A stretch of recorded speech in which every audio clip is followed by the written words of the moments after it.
on time too. Well, sort of. Fashionably late. I was on time, and then I clicked start, and woohoo! All right.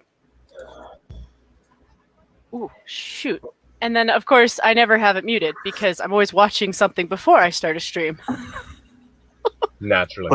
The bunny back in the box. Hi, everybody. Welcome to Snow Mexicans. Hi. Snow Mexico. How you doing? You know, anybody I tell about our show, they think at first they think it's a joke because they're like, "Wait, what? Really?" I'm like, "Yeah, that's the name of our show." I know. Like when you told Cryptic Shield for us on Lords of the Night the other night, told Satsu, and Satsu just laughed it off. I'm like, "No, Satsu, that's the actual name of Jen and I's show." He's like, "Oh, sorry." No, it's funny because I told him that. I mean, I told Monkey and him and Scribe that was the name I came up with, and I laughed. I was like, they okayed it, so. YouTube's okay with it. The hosts are okay with it. I mean, it What's might the be a problem? different issue if I used my face for it, like, because I'm very much not a Mexican, like, blonde hair, blue eyed. There's certain lispy South Americans that might take issue with it, but fuck off. We don't want you on YouTube. Well, at the same time, though, it's still a Simpsons reference. Mm-hmm. And to be quite frank, I know the Mexicans don't believe it, but if I were to cross the border illegally and then pretend like I'm supposed to be there illegally and then ask for benefits illegally, they would boot me out just the same. I would just as likely be arrested by ICE. I could Probably be contained. quicker. I could end up with a record. I could be booted for life.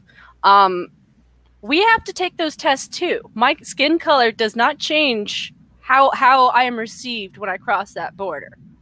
And a lot of people don't seem to realize it's not specifically like Mexican nationals that are trying to border hop illegally. It's everybody south of them that are using Mexico as the go-between. And what's really amazing is that because of what Trump has done, he has now set up the government of Mexico, which was on par to be a socialist nation. Fuck, I forget his name. Their current president. Yeah. He platformed on basically a socialism light platform. Yeah. Something akin to like, Bernie Sanders, not as far as Venezuela, but, more social democrat or democratic socialist, whatever the fuck you want to call it. El Socialismo. Yeah. And then with Trump's sort of posturing, basically said, no, you're either going to start doing your part in this crisis here, this migrant crisis on this continent, or we are, and you're not going to like those. You're not going to like that that result. And so the government did a full 180, and now their military is deployed. Basically, Mexico is now the wall. The entire country is now, quote unquote, this metaphorical wall, stopping migrants from other South American countries to go through Mexico to get into America.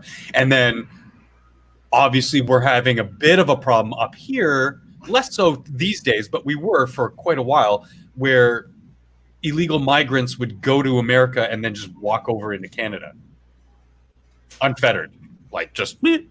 And of course, with our laissez-faire government style, with the current administration, they were just sort of, left to their own devices and not deported. Because no human is illegal. Not to mention, you've got certain governors who are trying to step around the president's authority. My governor, for example, who, so there you go. It's just... Let's face it, the Canadian government was like, "Oh, brown people, we like those." Just look at our prime minister; he loves them. Oh, Jesus!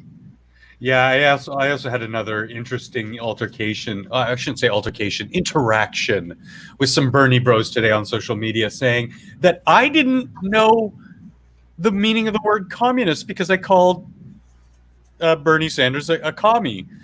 Because he posted yet another, meme that's just factually incorrect, even though it makes them feel better. And somebody was like, "Oh, well, maybe you should learn the meaning of the word communist." Blah, blah. Are you uneducated? I'm like, well, I kind of am. Are you? Because, even Lenin himself said, socialism's end goal is communism. We were warned by other people that democracy is the only way that socialism can propagate into a nation. And I learned from history, from people, the great leaders of the world, like Mao Zedong and Vladimir Lenin. You know, I'm not ignorant of the past. So yes, the end goal. Functional. Yo. The problem is, right, is these are the people that operate on phrases like "my truth." See, their communism, it's nothing like the communism you know. Yeah, that's why. Oh, I was no. out of them. Because that's really all you can do with these people who are so far gone. And I'm not completely relegating it just to, Bernie Sanders supporters. There are, the Trump zealots who, regardless of what's said and done, will defend him. I'm like, well, actually, no. This is a stance that he took that I didn't agree with for these reasons. And they're still no. Okay, well, whatever. They're just less prevalent because obviously there seems to be this mass surge in the West of these socialist ideas. Well, it goes back to one of those things where, like, I don't want to go with the mystery theories and stuff, but like I know you guys know about the 70s and the 80s when they were working on mind control and things that you could do to get thoughts in people's heads. Witchcraft, yes.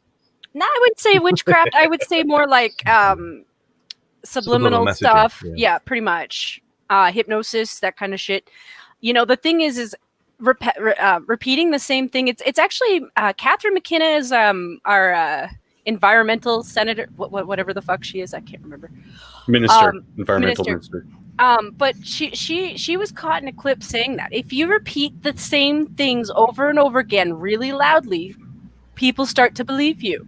Mm-hmm. Well, they've been working on our system, I would say, since I left school. Like the last 2 years that I was in high school, they started having those programs, the TV shit that was across Canada. And it was just, it was that same level of like, oh, what is this crap, And I mean, my generation, we were already kind of cynical as it was. So like, we just saw it as a stupid joke. But you look at a lot of the kids that came afterwards and, they went from fairly rational people to like, what are you saying? I don't understand what you're saying. You're talking nonsense. Well, and it's everywhere. That's why they have to suppress so much in the way of certain types of news and all that kind of thing. Because if you see enough about it, if you see enough of it, whether the reports are accurate or no, you begin to take on board certain notions. Well, it's well known in the advertising world. You pay attention to some commercials sometimes. You'll notice that they repeat brand names 3 or 4 times. It's so you remember it. And the inverse of that principle is true. If you don't let people pick up on information more than once or twice or what have you, they just won't remember it. It won't be part of their conscious everyday thoughts. So they won't think about it. Thus, they won't do anything about it. It's really quite well documented the effects of the actions that they take. It's very, very transparent, their behavior. If you have half an idea about marketing or the psychology of politics. Yeah, there was a really good article I just read the other week that about coronavirus and how important it is to have a proper name for the epidemic so that people will latch onto it and believe it. Yeah, Wu flu. Yeah. No, not for like, not believe it because it's propaganda, but will believe the severity of any sort of given epidemic, because if they don't have a name that they can latch onto and absorb, they won't pay attention. Go ahead. I was gonna say there's a fiction book that my mom bought a long time ago. From she read a lot of like the old sci-fi stuff, like basically Dragon Rise of Pern, the ship that sung, stuff like that. And one of the books that she has, I can't remember the exact name, but it's about an alien species that invades Earth, takes over, and proceeds to change how people speak. Like they actually force people to speak only like 4 different languages. They're all the aliens' languages. and each language is designed specifically in such a way to make people restructure their thought process for a very specific thing. Like there's a language for business, a language for diplomacy, stuff like that. So, Tasting, basically. mm-hmm. Yep. I'd be interested to know the name of that book. Yeah, I'll see if I can find it. Yeah. I'll see if I can put it in the street. But yeah. Let's see. Quick. That can Shout out to people in chat real quick. Hi, Eloin, as usual. Green Thunder the Mighty. James R.A. Woodwright. Pleasure. Speaking of Green Thunder the Mighty, his avatar is a pangolin. They now suspect that pangolin soup is the cause of coronavirus. Coincidence? I think not. So sort of in that sort of theme of, you know, advertising, news, what's propagated, what's not. So we hear a lot about, obviously, you know, the violent right, and, you know, even though there is a dramatic difference decrease in not only like violence out in the world, in the Western world, but a complete difference in who is propagating this violence. Just the other day, some crazy never Trump Orange Man bad guy tried to run over a bunch of people who were Republicans. Yeah, Republicans who were doing voter registration. You can see the picture here. The tent is sort of blown over. Just registration in Florida. Luckily, nobody was hit. And that seems to be the narrative from the left on social media, is that, oh, well, nobody was hit, so it's not a big deal. Well, actually it is, because if somebody tries to commit a violent act, even if it's, you know, call it domestic terrorism or not, or physical crime unto another, it's still a crime. You tried, you just failed because you're pathetic. And of course, on the right, it's this big hubbub of, oh, well, nobody's talking about this. Nobody's. And of course, I had to Google it. And I Googled it. And sure enough, you know, sites like Politico, the site I'm bringing up now, and a few other sites had the story. But it wasn't, you know, front page news on the MSM culprits of, you know, like New York Post, Washington Post, HuffPost, MSNBC, CNN. They obviously didn't want to touch it. And obviously you can see even this article, like just based off the brackets over the revenge in this word here, like it's not even, it's still even tilted. Well, that's part of the advertisement of the title of the article, in that their quote unquote revenge was to win at the ballot box, not with violence. So yeah, there is that little bit of a twist, but it's also clickbaity because, you know, revenge. Yeah. Which, yeah, they're some of the quotes here were really just funny. Like, the only other explanation is that some great hatred for tables and chairs. You know, like, these people were making quite a bit of fun of the whole thing. The best revenge is victory. Righteous, peaceful victory in November for President Trump and all Republican candidates. That's the type of revenge that they were talking about.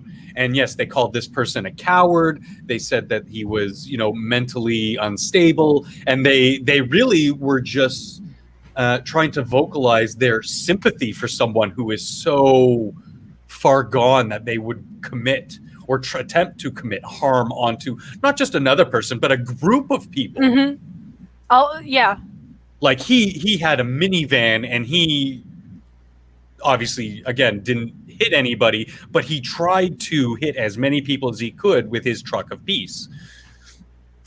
It's no wonder why they empathize with Islam so much. Radical Islam, I should preface that with, maybe, possibly. So, on that note, just so you guys know, I don't know if you follow him or not. I haven't in like at least a good year or not. But Gavin McGinnis did a good video today. Hilarious. I think he's funny. Like, I don't agree with him on. He reminds me of me, of just like an unabashed, like, I'll say whatever the fuck I want. Yeah. Whether or not you're offended, I don't give a shit.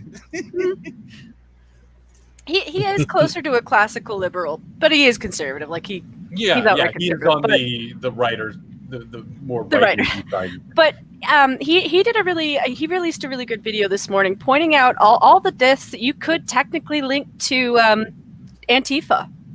Mhm. You know, because they do have dirty hands. And even if they didn't, they've come really close more than a few times. And they're getting worse. Like last year with Andy Ngo, with the escalation of like throwing rocks at his head and throwing Pepper milkshake with spraying, cement yeah. mix in it, Yeah, you know, pepper spray. You know, it's gonna get worse if you know. And I know the U.S. is preparing for it, like, you know, because I'm sorry, but I don't see anyone else being elected other than Trump at this point because the Dems are so fucking crazy.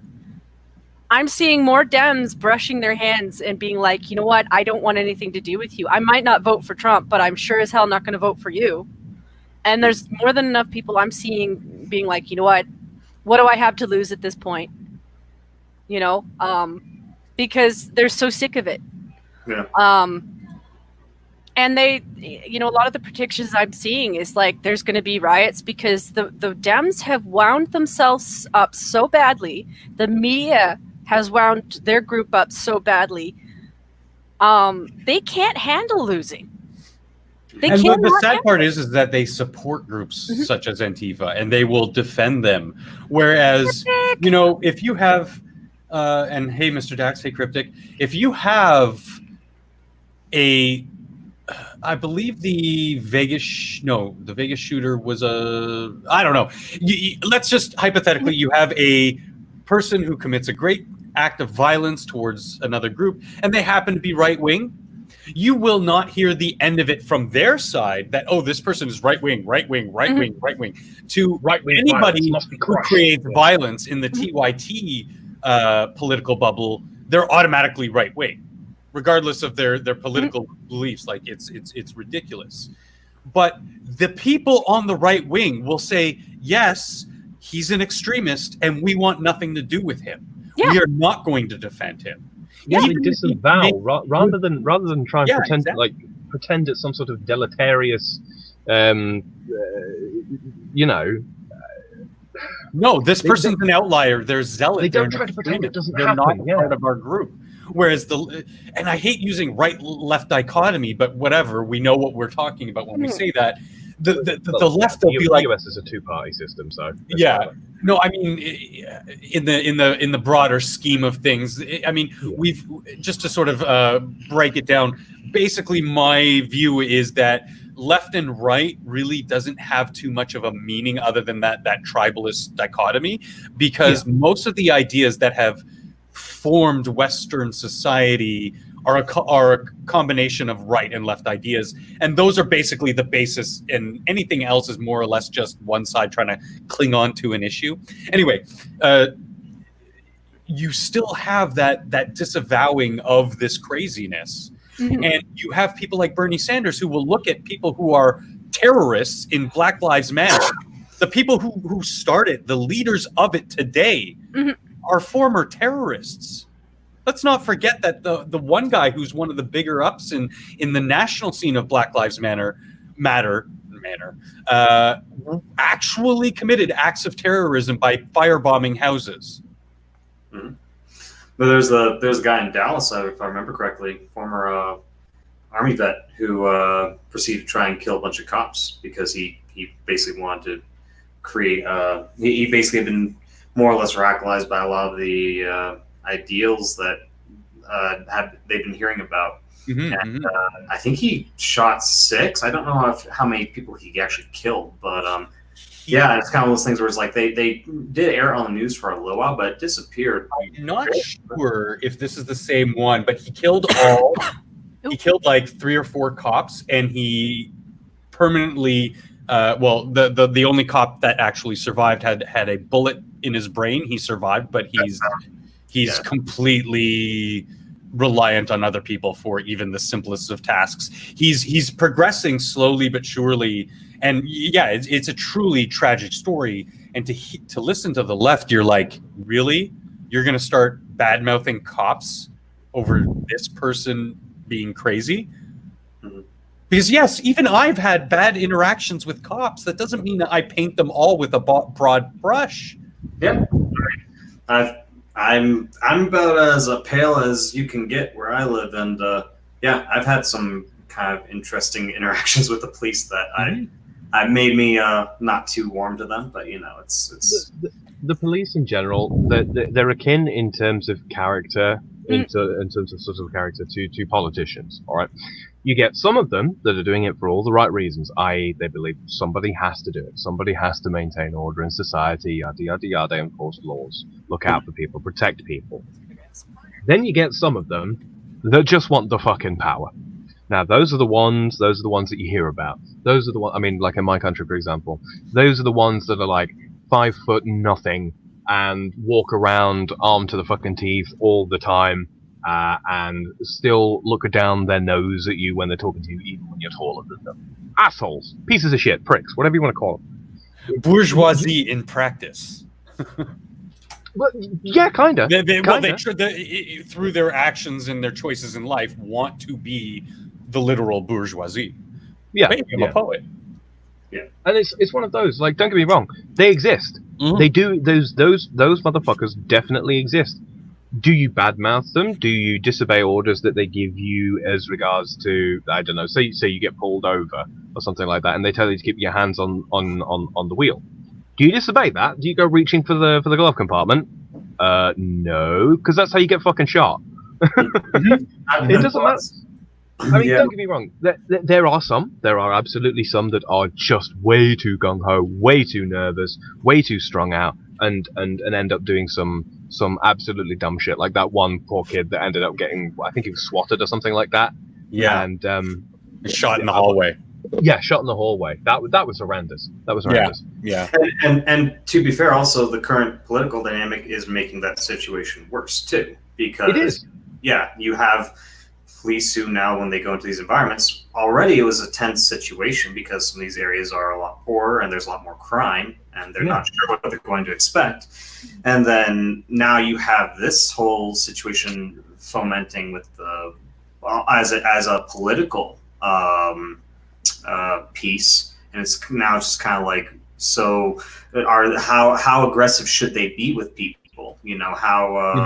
How much of a peacekeeper should they be versus how much of more of an authority figure should they be? And in that kind of a vocation, you always prepare for the worst. Yeah, exactly. Yeah, you have to, or else you're probably going to end up dead in the worst cases of scenarios. And yeah, Talita, you're I believe that entirely. Like, if you do see someone who has that lust for power and control, be wary. Don't automatically prejudge them, but be wary, because that's usually a red flag. I would look at someone like Trump as somebody who does lust after power and control, but doesn't entirely abuse it all the time. I mean, he's the thing with Trump is the reasons why he seeks power. Number one, ego. Yes. There's no two ways about it. He is absolutely, he absolutely sought the presidency. Egotistical prick, yeah. Yeah, because he's an egotistical prick. Number two, though, because he's got some very, very fixed ideas about the way America should be run. Not the way the world should be, not the way people should live their lives, not who should and shouldn't marry who or anything along those lines, but how America should be run.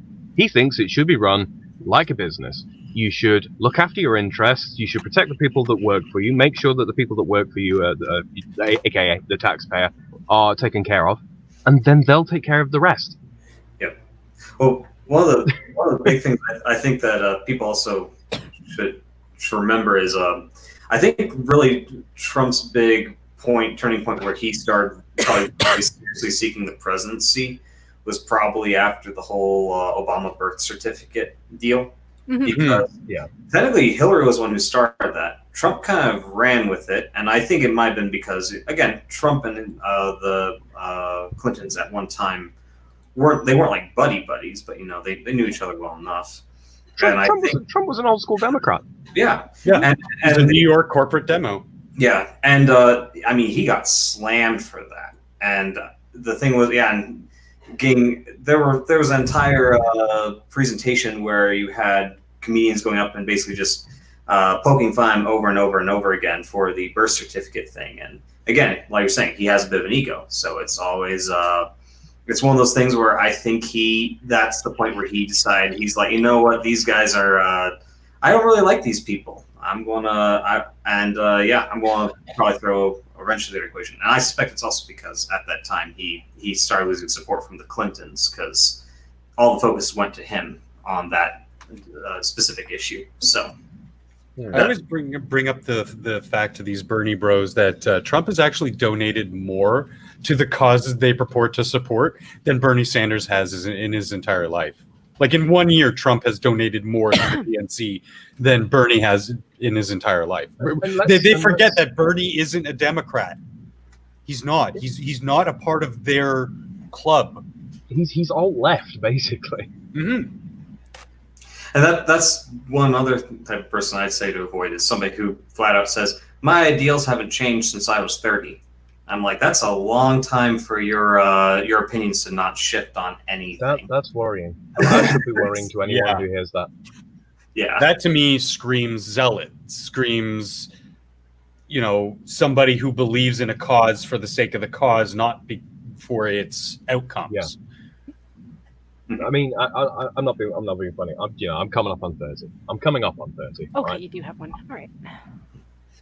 I look back on what I thought at the age of 20. Mm-hmm. I think almost completely differently now.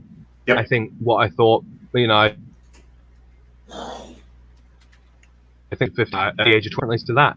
I should hope by the age of 30, I'll think completely different again. By the age of 40, completely different again. I cannot envision a world where my opinion remains as in my opinions at large remain wholeheartedly the same for longer than maybe a couple of years at a time. Yeah, there was a point. Because it means I'm not fucking learning anything. There was a point where I liked Bernie Sanders, and I liked his addressing of certain issues, because he does put a spotlight on some issues that really deserve the spotlight. Oh, yes, the question. Yeah. However, yes, in researching his past, his actual policies, his track record as a United States senator, I was like, ew, gross. Why would I ever? No, wrong. Well, here's the thing. Like I said last week, I don't hate Bernie. Like, I don't agree with his policies at all. Like, I have no interest in socialism, but he looks like a nice guy. Like, he looks like a nice grandfatherly type of dude that you could sit down and have a coffee with. I just don't believe in what he's saying, because he doesn't seem to have done the math. And, sometimes he said stuff that was just, I'm sorry, no white person has ever understood what real poverty is like. I'm like, have you ever been to Ukraine? Have you ever really been to Ukraine? Because and which white people? White Americans, white Italians, white Ukrainians? Like exactly that unto itself. You're conflating all people of a certain skin tone together. That is racism. Mm-hmm. Even if you were within context, because let's face it, when the leftists talk about like black people or people of color, they don't mean people of color even here in Europe. They're talking people of color in North America, all right? But it's let's been bleeding out. He's using the same. Sorry. That rhetoric is bleeding out into Europe. Look at I don't know too much about France, but I know about the UK, and you have certain I forget his name, but you have your political figures. I know David Lammy's one of them, who will say, talk about slavery. It's like, what? Let's talk about slavery in the nation that fucking ended it, lol.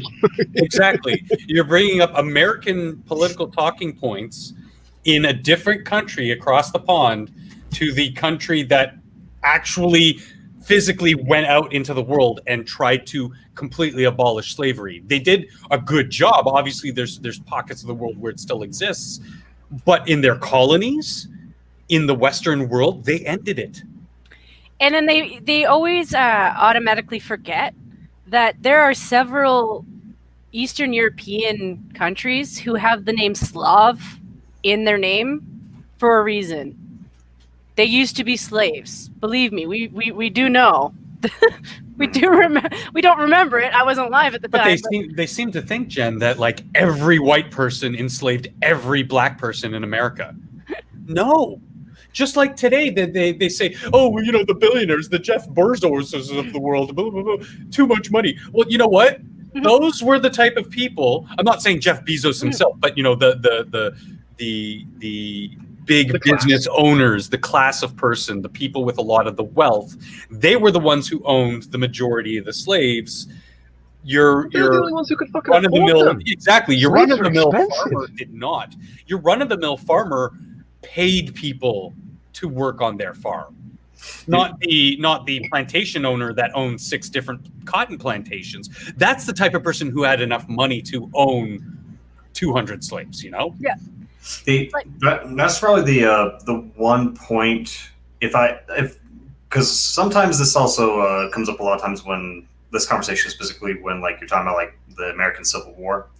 And one of the things I point out is I'm like, most of the people who were serving on either side were not aristocrats. They didn't own people. Usually they were just regular farmers, just basically they were kind of brought up in their particular area and didn't like the idea of having another power trying to tell them what to do. They preferred their own local power, more or less. And that's why I'm like, most of the people who served are more or less just regular farmers and stuff who wouldn't even have had any resources to own slaves, and who and maybe even not been interested in that, So and really the basis for the root of your constitutional republic. Mm-hmm. Yeah. And it's kind of funny that it sort of brings us in. Oh, go ahead. Go ahead, Sam. No, I was gonna bring the subject back in. So yeah, so what you were gonna say? Well, I was gonna say, on that sort of theme of changing your mind and ideas and thoughts and beliefs changing over time as you change over time. Bring up this article from BBC about Bloomberg, in 2015, saying, quote unquote, all the crime is in minority areas. Now, he's not wrong, but in today's political talking points, he's done a real 180. He apologized for backing things like stop and frisk policing, even though statistically it works. Even though it might be in that gray area of personal freedoms. But in order to combat a rise in violent crime being enacted by certain groups of people, not necessarily based on racial demographics, but more so economic and social demographics. Like I brought up in the last show, Jen, you have 2 people. One is a black man dressed in a suit. Next is a white man dressed up like fucking Eminem. Who do you think is going to be looked at, not only by police, but people in general with a little bit more wariness, a little bit more caution? Well, it's going to be that white person, because they're, they're like coming up to you like this, and they're, give me a cigarette. They're talking to you like a thug, like a criminal. Now, whether they are or not is not really the issue. It's that perception that they are putting out there. Mm-hmm. Yeah. They appear to be part of a subculture which, let's face it, has a negative history with the police and has a certain veneration for people who do time. Yeah. And they glorify that. They really do. Most people don't sort of cling on to that. So it's really an enigma how that certain subculture clings on to that and takes it as gospel, as truth. This is the way to live, when most people who listen to 2 Chainz they're not going to go out and start robbing people. It's a really weird enigma. So, what does the audio reveal? I liked it. Sorry? What was that, Sam? Sorry, go ahead. I like that. Yeah, I could tell you were lagging. I couldn't make out what you were trying to say. It's okay. So the audio, what does the audio reveal? In remarks to the Aspen Institute of Colorado on 5th of February 2015, Mr. Bloomberg is heard saying, quote, "It's controversial, but first thing is, all of your 95% of your murderers murderers and murder victims fit into one MO, method of operation. You can just take the description, Xerox it, and pass it out to all the cops. They are male minorities, 15 to 25. That's true in New York. It's true in virtually every city, and that's where the real crime is. You've got to get the guns out of the hands of the people that are getting killed. And I assume he means getting the killing, end quote. But yeah, I mean, he's not wrong.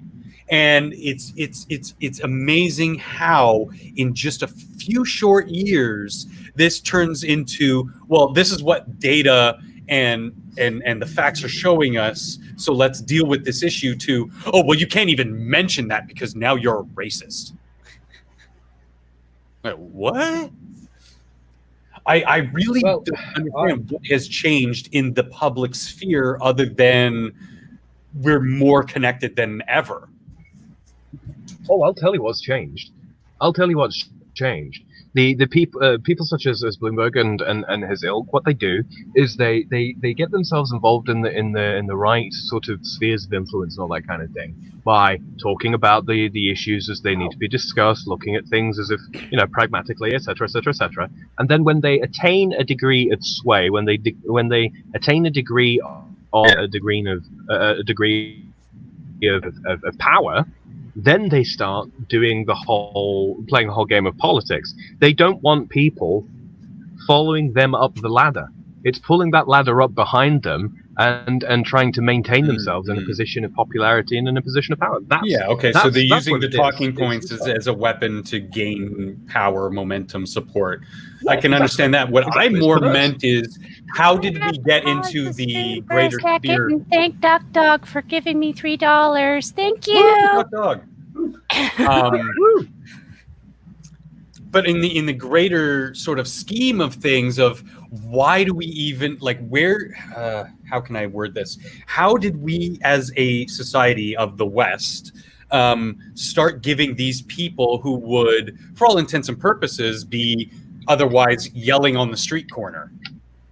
You know, like, why has this taken such root as talking points, as valid talking points? They're not actual valid talking points, but I mean, like, in the politisphere, these are have become actual talking points. I don't get it. I don't understand how it morphed into, well, these are just crazy fringe people talking to, this is now the mainstream. It didn't happen with people in the right. I think sorry, guys. Oh, okay. I was gonna say, I can, at least in the U.S., I think, at least my theory is, it has more to do with the number of people who aren't voting, because most of the people who aren't voting are more in the center, because they don't, and I think it's started out kind of small, and as the parties have slowly become more and more polarized, because they're trying to cater to the more radical elements that they are pretty sure will vote consistently. That it's slowly but surely pulling more and more people away from actually choosing to vote. Now, I'm of the opinion that you shouldn't be forced to vote if you don't have to, because I've seen how, like, Australia does their elections, and how some countries in Africa have done their elections where, like, everybody's forced to vote. And I think, in a way, not having the ability to not vote if you don't want to is a kind of form of liberty in of itself. Yeah, it's freedom. Yeah. But it is kind of a drawback in a system. It's a responsibility, not a mandatory practice. Exactly. So, and yeah, I mean, I maybe there, I mean, like, thinking about how to inspire more people to vote, there's part of me that says, well, I don't want more people to vote. I want more people to be educated who do vote. Mm-hmm. But on the flip side of that, how do we get more people to vote, and how do we incentivize people voting? Well, maybe access to certain social safety nets and maybe tax incentives or what have you, to maybe inspire more people to vote. You vote, you get a little bit more preferential treatment in the tax system, or something like a 1% refund on your taxes that you paid, or something. Again, ultimately, what I more believe is, no, we shouldn't have, numbers don't matter. It's the quality of the voter. Yeah, because a pure democracy is some sort of financial. if you I know, provide I'm a just financial spitting incentive ideas to of vote, how you would inspire people to Yeah. vote. I mean, I wouldn't want to institute that kind of thing. I'm just thinking off the cuff, just if people do want to inspire more voting within the realm of freedom of choice, personal freedoms. And Jen, were you able to bring it up? It's just loading in. It's just my Loading in, computer weird. it's super slow. Potato. It's a potato. It's roasting like a potato too, like 1 hour in the stove. Yeah. Well, Jack, I mean, I agree with you. You're not wrong, but I would say that any sort of political figure with real aspirations want as many dumb people voting as possible because they're the most easily swayed. And I don't mean dumb pejoratively. I mean it in factually, who aren't educated on politics, who might not be educated on the history, or they're just your happy-go-lucky day-to-day guy or woman who is just out there trying to just survive in this crazy world. They're just, like you said, ignorant, which isn't a pejorative unto itself. What I found was delicious was Trump commented, "Wow, Bloomberg is a total racist." And somebody, Benjamin Dixon, funny enough, a progressive podcaster. So we're talking the opposite of Trump here in the politisphere as it is today, with the hashtag Bloomberg is a racist. So, Bloomberg already bringing people together. Because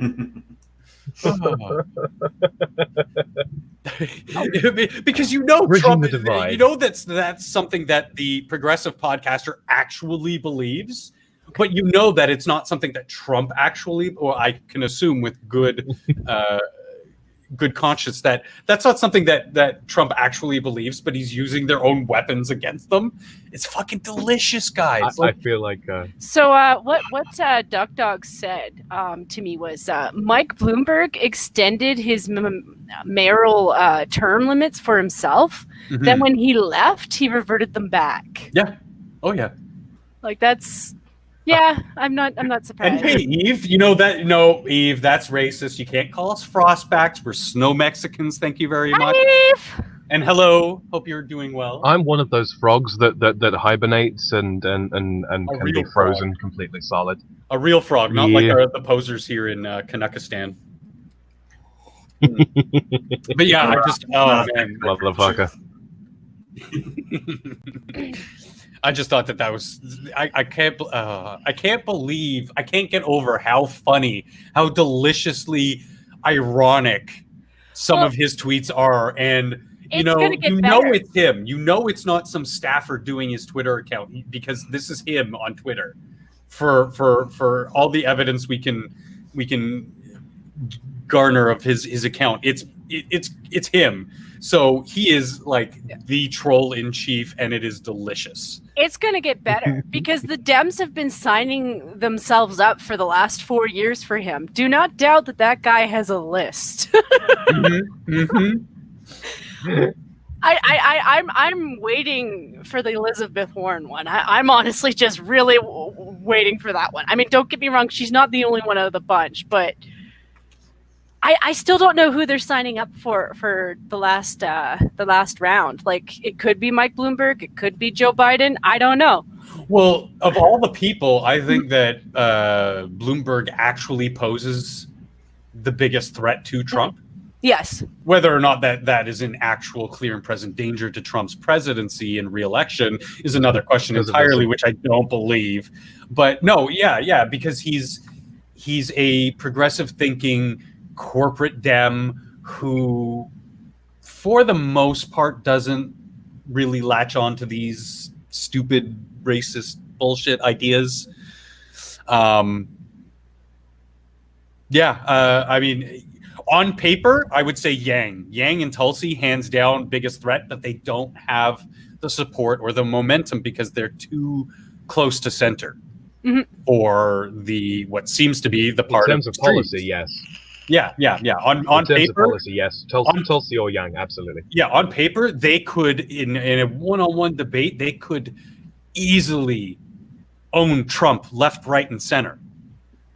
Well, okay, maybe not easily, but give him a good run for his money. Yeah. But And yeah, between the two, I would actually go more towards Yang than Tulsi, because the thing with Tulsi is, unfortunately, she still has the stigma of being a plant. Mhm. Like, a lot of people who think about her automatically are like, we're not sure, but she looks an awful lot like a plant. you know, if they were running for the Democratic nomination 10, 15 years ago, yeah, they'd be the front runner. But in today's climate, hell no. Hell no.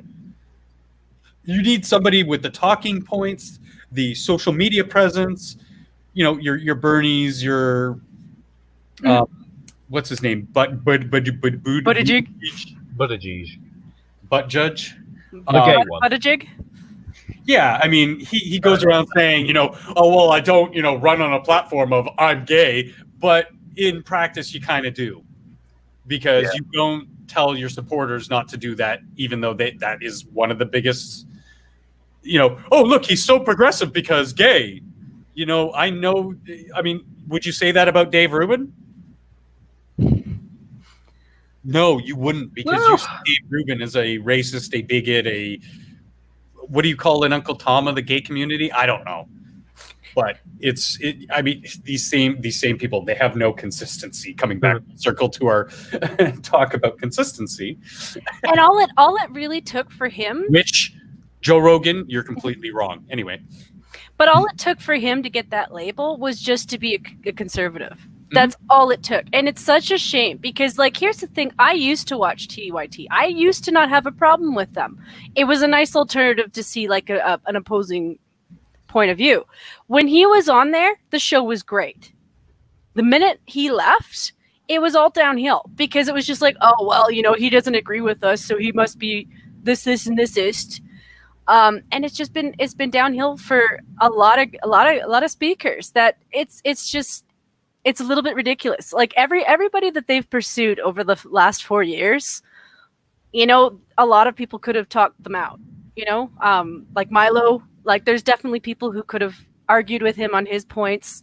Ben Shapiro, you know, there's so many that I could list.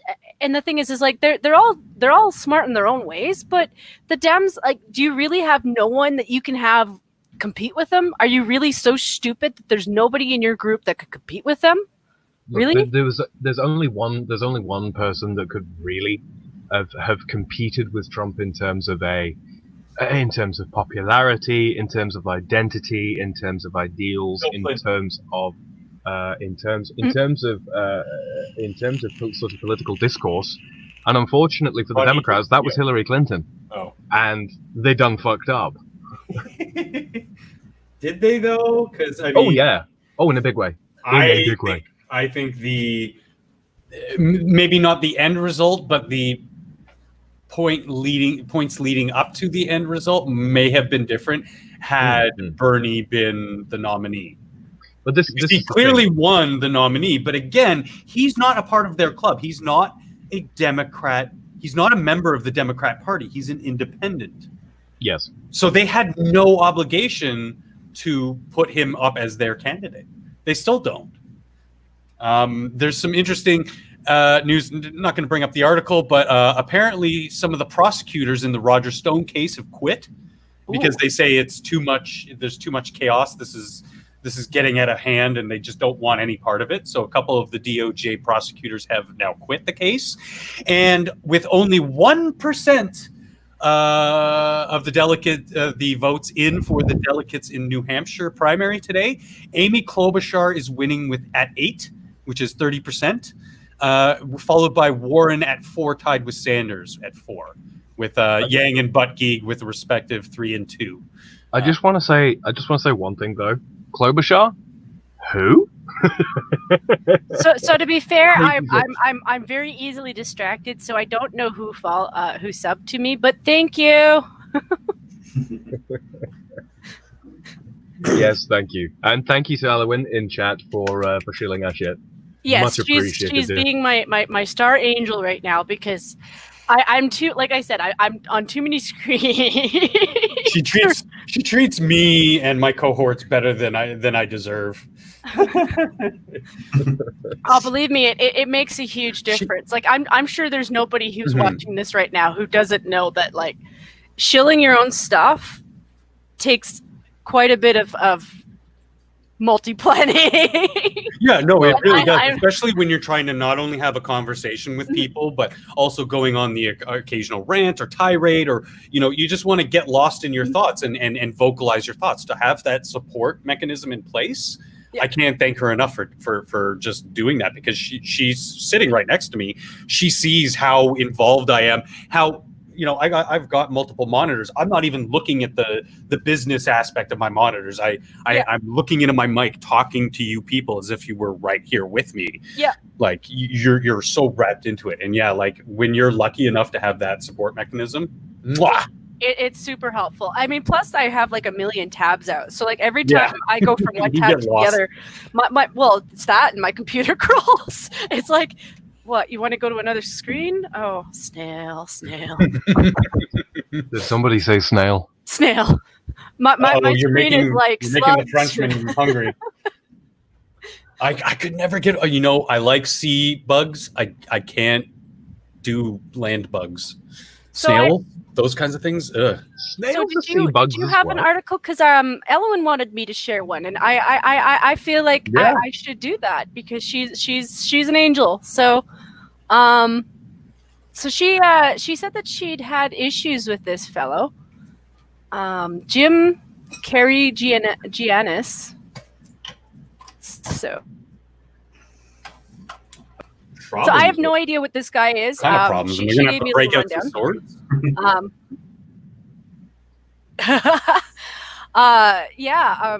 Swords. She basically said that he'd been giving her family a hard time. So those are words for me. I mean, she's not necessarily family, but I do consider friends to be like people that I will take up arms for. So just saying. You know who I'm referring to when I say you people, random. I'm sick of you people. And you what do you mean you people? You know damn well who I'm talking about. Oh, sorry. We're on the Snow Mexicans channel. I definitely know what you're talking about, eh? Yes, So all right, so we'll go through this real quick. So, integrity complaint filed against Jim Carey Giannis over secret recording alleged favoritism, which I'm not surprised.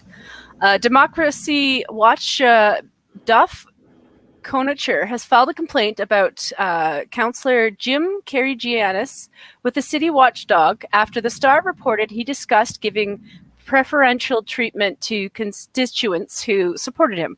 This is in Toronto, by the way, everybody. Okay, so it is ours. I figured. Yeah, Toronto Star. They're talking about Toronto City Council.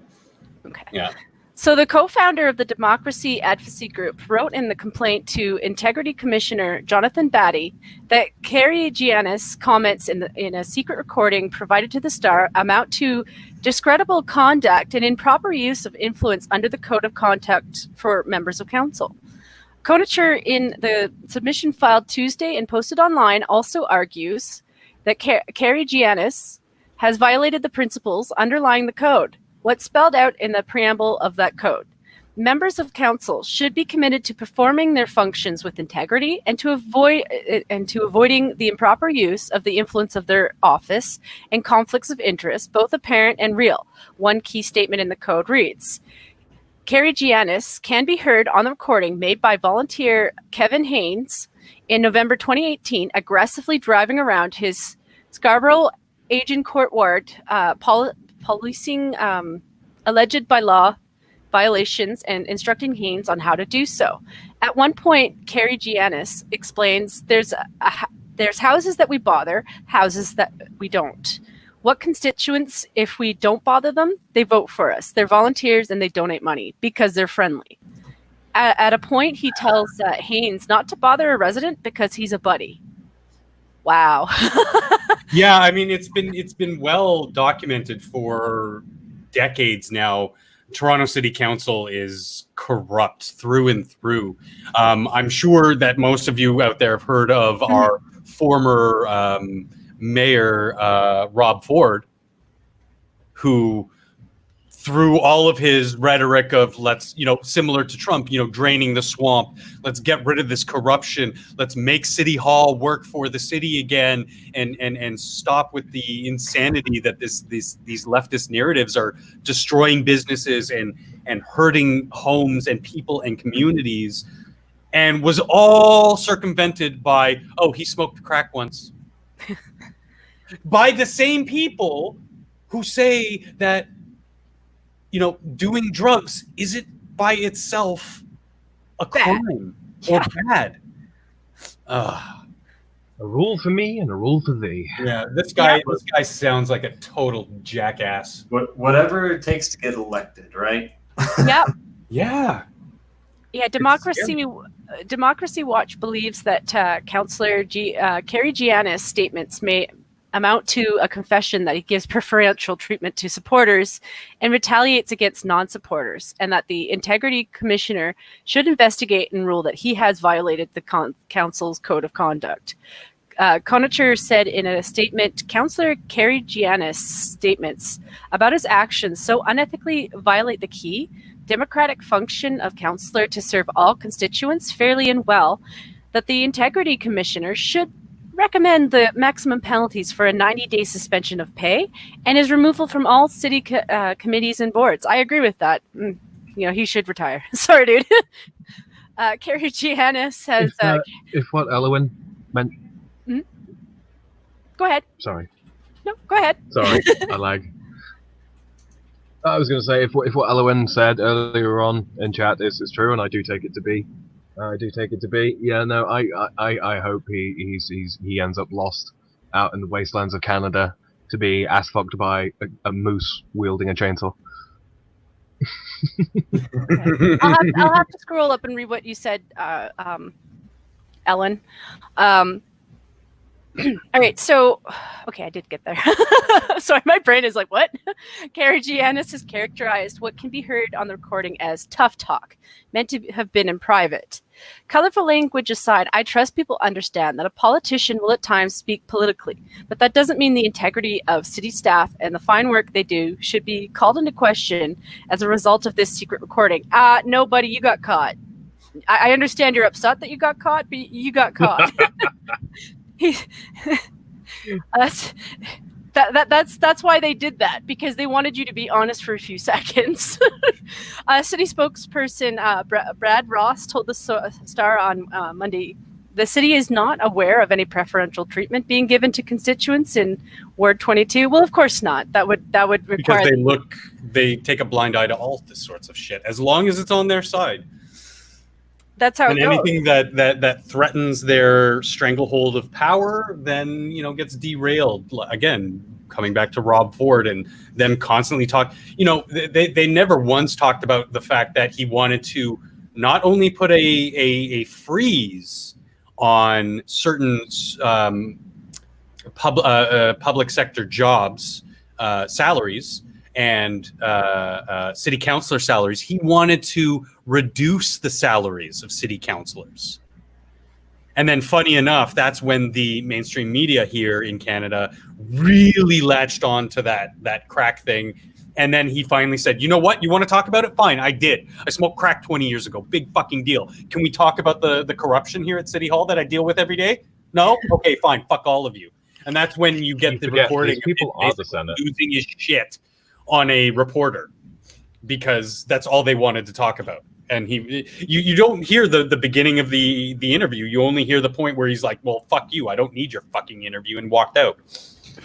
You don't hear what led up to that point of him saying, oh, but did you smoke crack? No. Next question. Are you sure you didn't smoke crack? No. Next question. You ask me that again, and I'm going to start getting very belligerent. And that's pretty much been the hugest problem over the last several years. It's just such blatant dishonesty. I'm really sick of the cut up videos. I'm really sick of it, media. You got to stop it. We live on we have the internet now. Every time you do that, people know about it. because But they in can those tell. 15-second snippets on Twitter, and that's where the majority of these people get their news. It's like It's a shame because, yeah, you really- have the internet at your literally at your fingertips, the culmination of all human information, and you can't just Google the full clip and maybe get some context of the situation.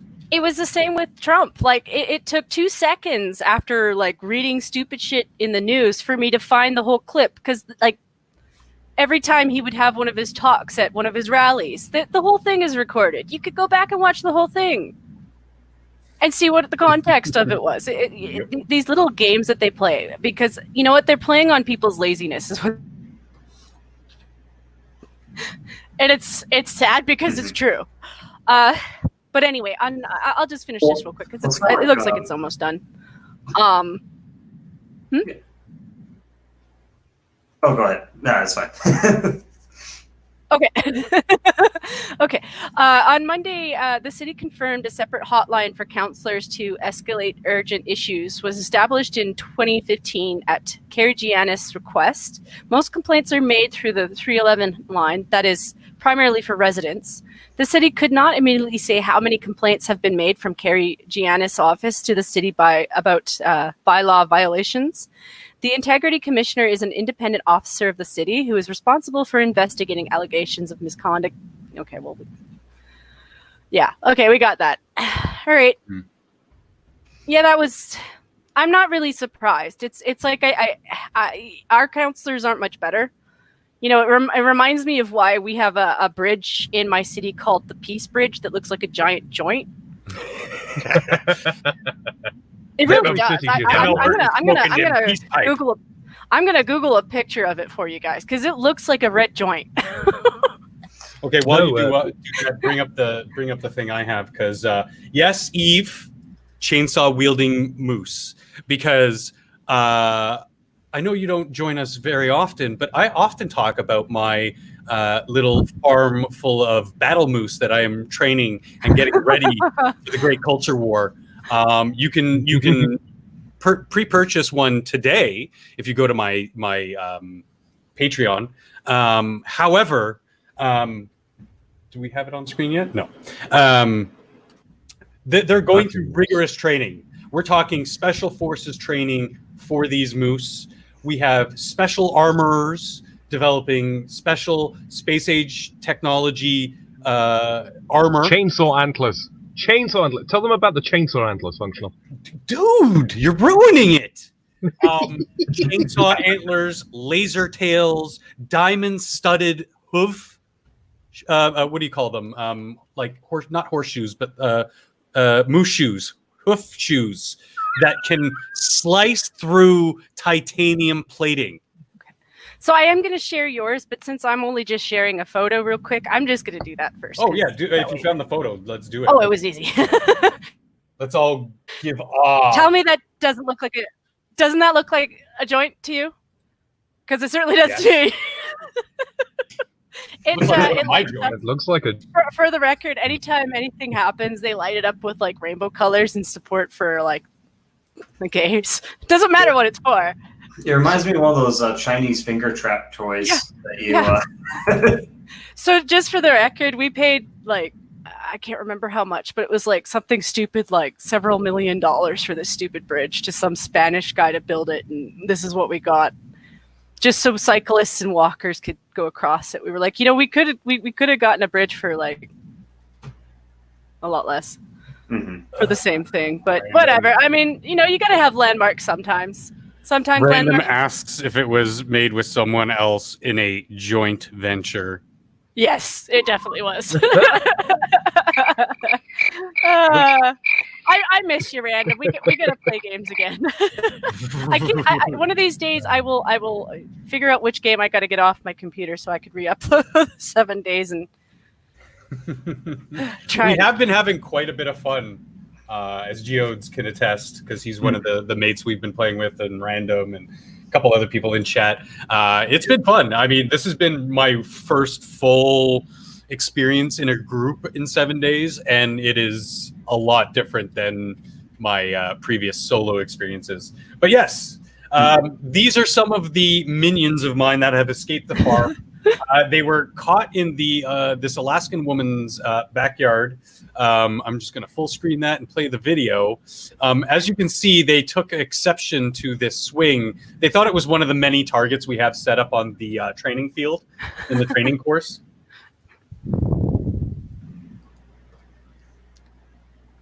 Unfortunate for this woman and her husband, these were the unarmed ones. They hadn't gone through their full training yet.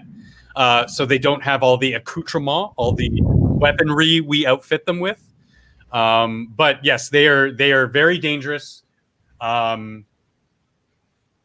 This is a good sign for the things to come, where my battle moose will eventually help me take over the world. You know, Moose! I always kind of find it fun to watch animals play with human toys because they like this guy looks like he's playing with it more than attacking it.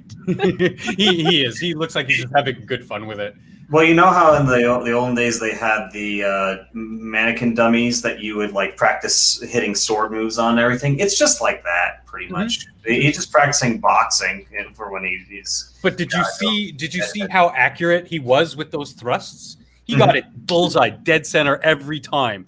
And again, I'm purposefully not showing footage from the farm until the product is ready, because I both don't want to get arrested and don't want to get people's hopes up too much. But as you can see, their efficacy on par. And these were some of our junior members who just couldn't take the stress of basic training. But yes, we do take pride in our moose stock. Mm-hmm.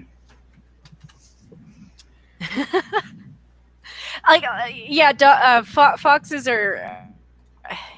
It's like I said, it's one of those things where if they're done right, I wouldn't mind having a pet fox. I don't have the money to afford a pet fox because you really need to have really a backyard affectionate for them.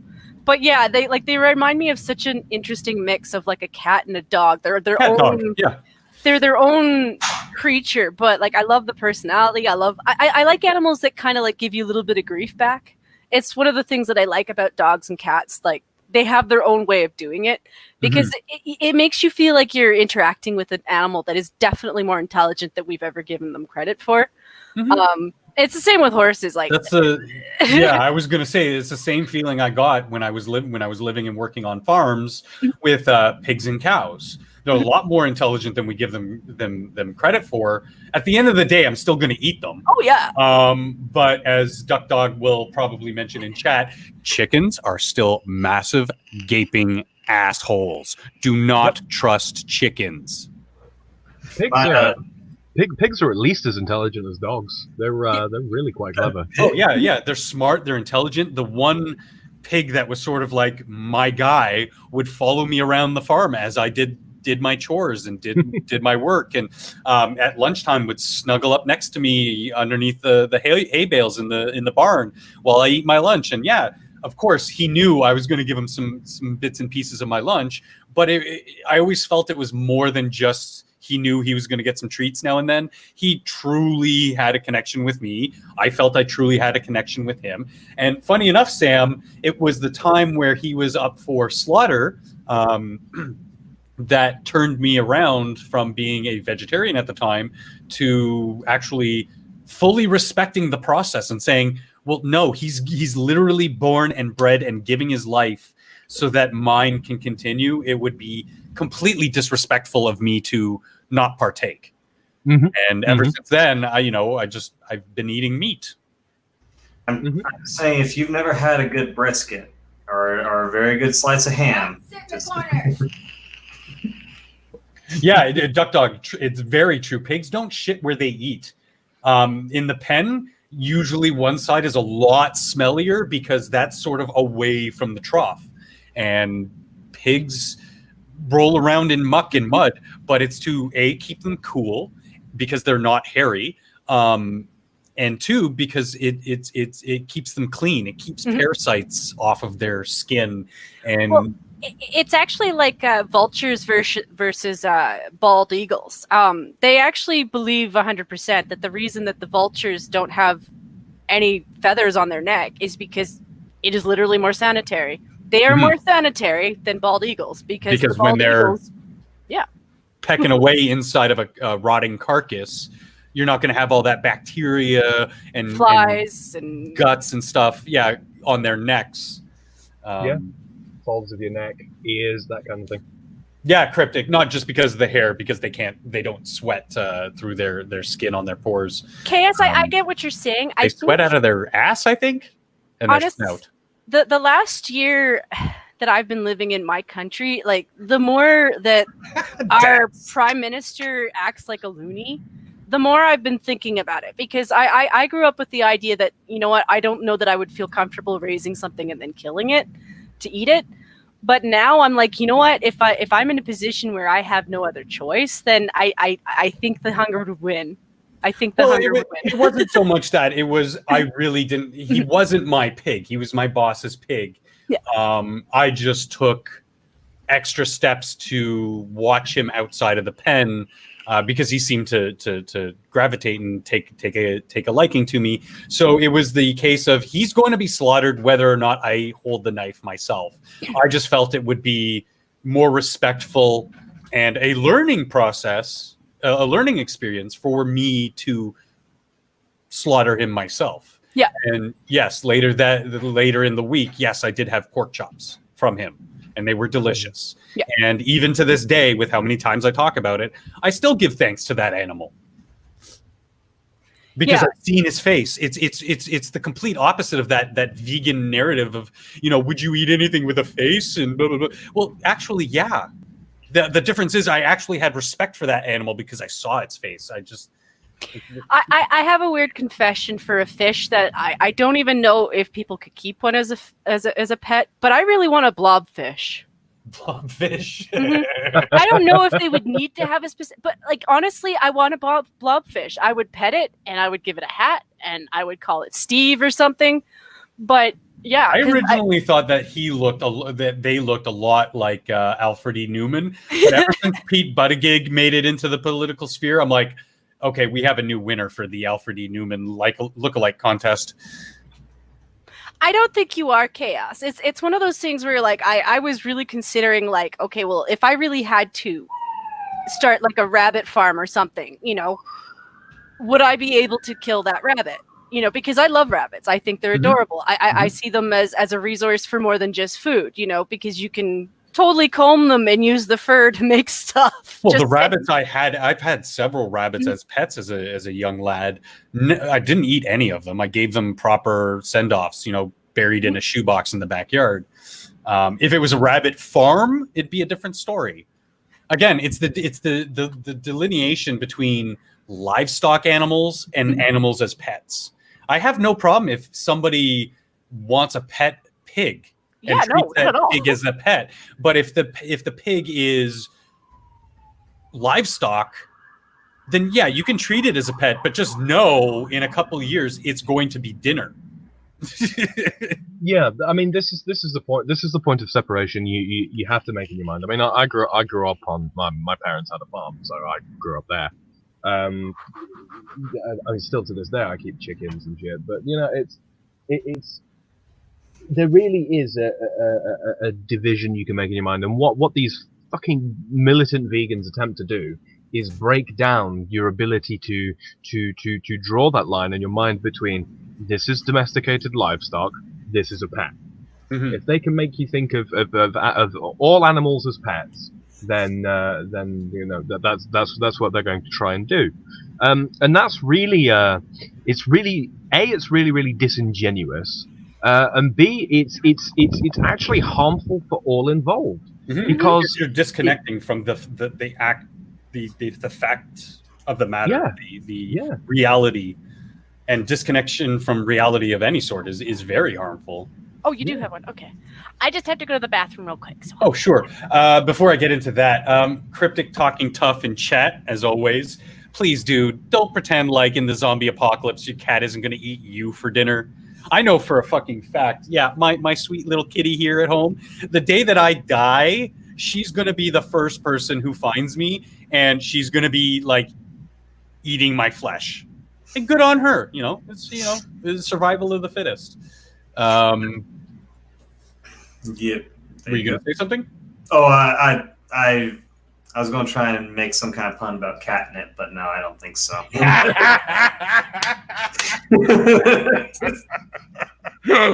Woo!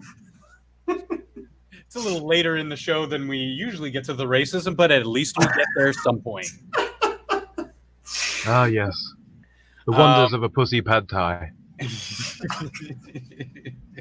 In continuation of the theme of the show of trying to fight back against our animal overlords, trying to usurp us as the dominant species on Earth, a squirrel is now blamed for the Pennsylvania power outage the other day. Apparently, a squirrel climbed a utility pole in Pennsylvania and knocked out electricity to about 765 customers, a utility spokesman said. Todd Myers, the spokesperson in question, said about something. Why are you repeating yourself? Who is this? UPI? Fuck off. You go to the CNN School of Journalism?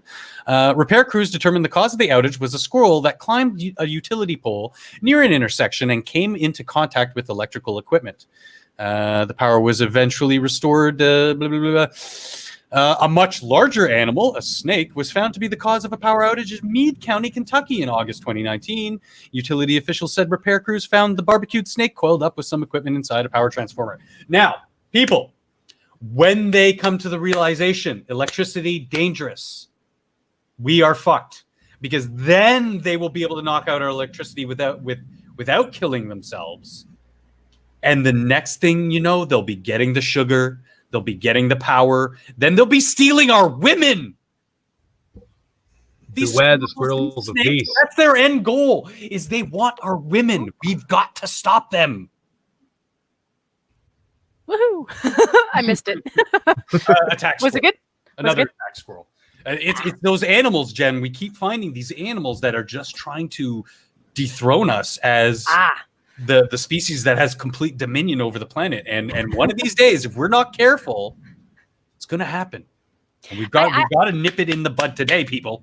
It's actually funny that you pulled that one up, because yesterday I literally had the thought going in my head, like, what if what happened to the dinosaurs happened to us, say, tomorrow?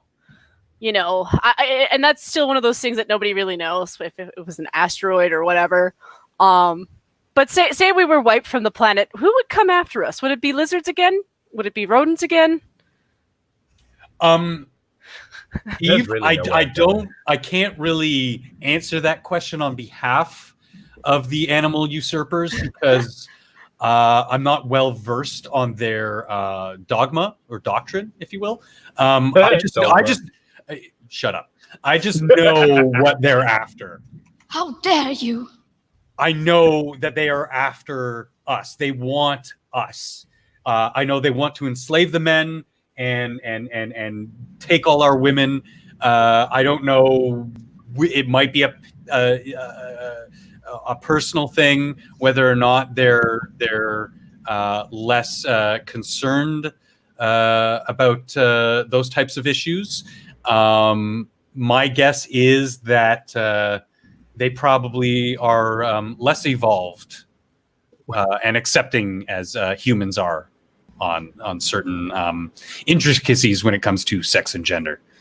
Fear not, my snowflakes North American cousins, for though they may take our women, though they may take our lives, they will never take our freedom.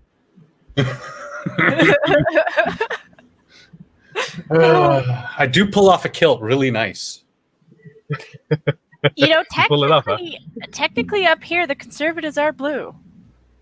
Yeah, it's weird because we here and in the UK, our Tories are blue, our Libs are red, and in America it's reversed.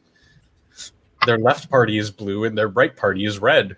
I'm just saying it would be absolutely hilarious if the conservatives just decided to come to Parliament all dressed up like what, like KKK members? No, like Scotsmen about to go to war. No.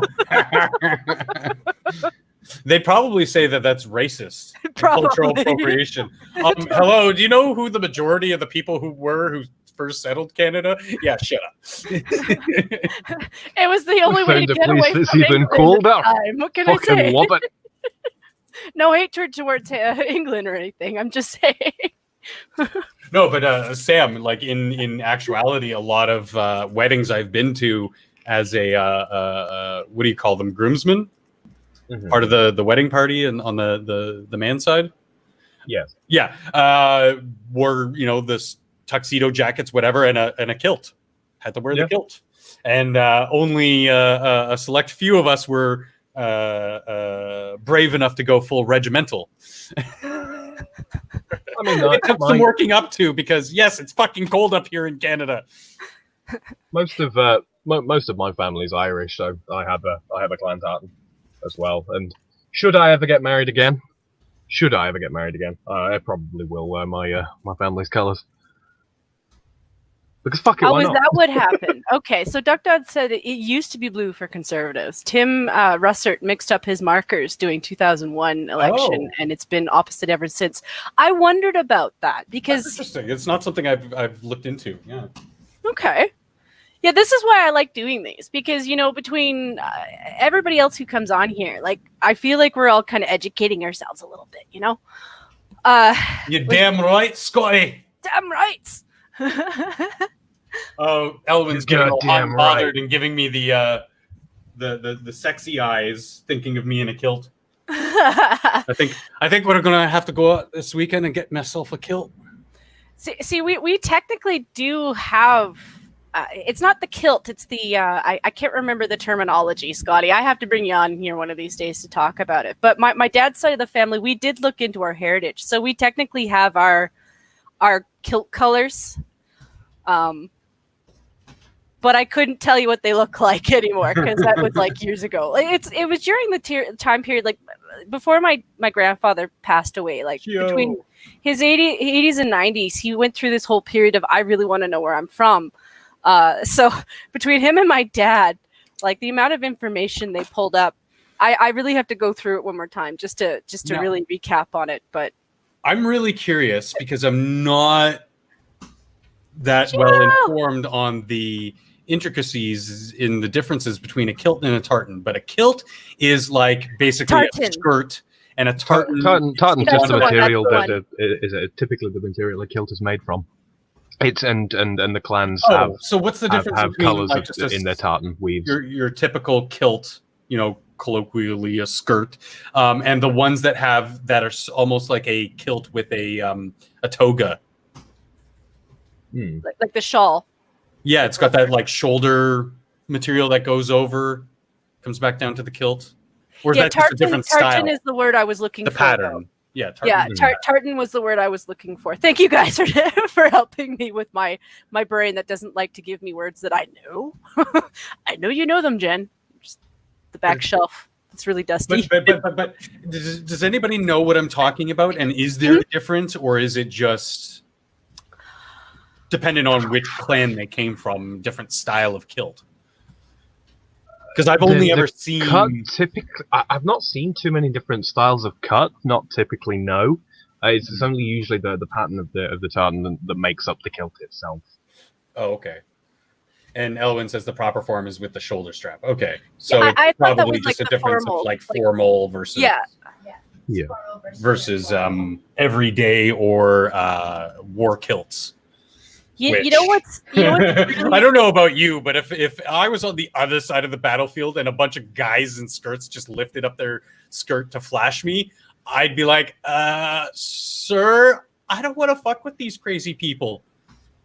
They're obviously loopy. Stiff upper lip, gentlemen. Draw your bows. Aim for the ghoulies.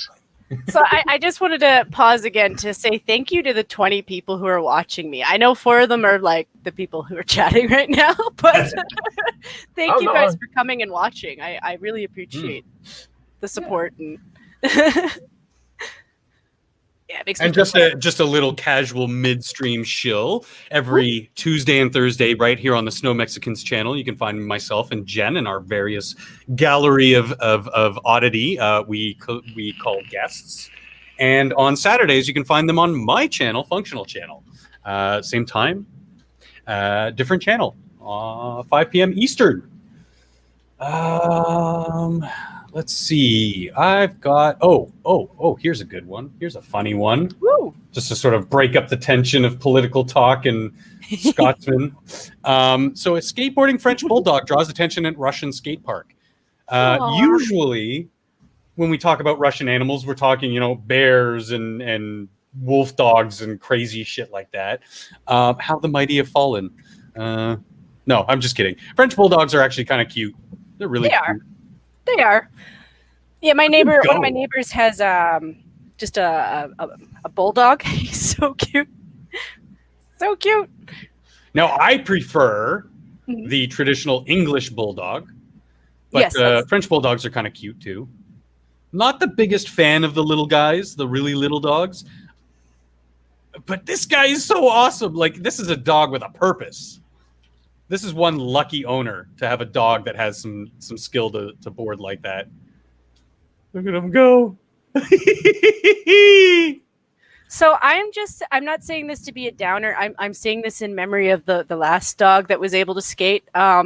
Dude who owns this dog, protect your dog with your life, because the last dog that used to skateboard was murdered by somebody who just thought he was cute. Yeah. I was about to guess PETA supporter, because they'd rather kill animals than I don't remember let them have the happy lives details with their owners. Yeah, I don't remember the details of the article, but I wouldn't be surprised if it wasn't somebody like that, like, I'm going to save this dog, blah, blah, blah. What? Not to be a downer on that one. My Chinese girlfriend insists on using more and more Vaseline during anal. It's a slippery slope.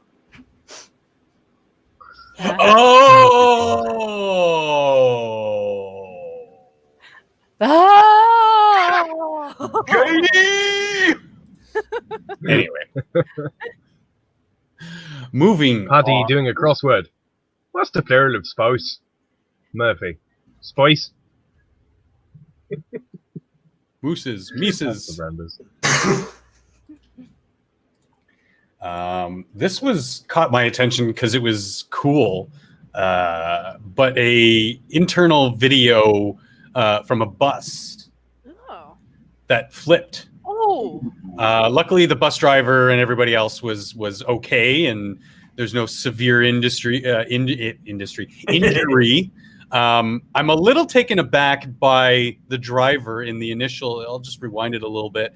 As they're starting to flip, the bus driver's here. She's putting out her arm to sort of like save the children. As you do when you're driving a car, you're the driver. Your mom or whoever would put their arm out to sort of save you, even though you've got like a seatbelt on, like even in like a little fender bender to sort of like keep you into the seat. The bus driver did that, and I was like a little, huh? Who the fuck do you think you're saving? Both hands on the wheel. But no, I just thought that was cool because like everybody survived and there was no severe injury, but it's just crazy how that shit happens. It was a weather thing. It was no pilot error or anything, as you were. I always thought that the throwing the arm out was more of a tactic to knock the cat when they fly forward, so they can't answer questions like what kind of makeup was mommy putting on while driving the car. Or when you're out on the road with a date to just cop a quick feel. Wow, that is the fastest I've ever seen Elwyn's neck snap towards me. It's like, what? What? Oh, real quick in chat, this one's a pretty bad one. Chigora says, I can't seem to stop pimping out Chinese prostitutes. I must have coronavirus. Oh, that's good. And with that, guys, I'm actually going to have to duck out. Well, thank you for joining us. Thank you for inviting me back. I hope to be around more often. It's been a great stream. It's been a good one. I got lucky. I was like, who's green on my Discord right now? I suck her in. The Green Frenchman.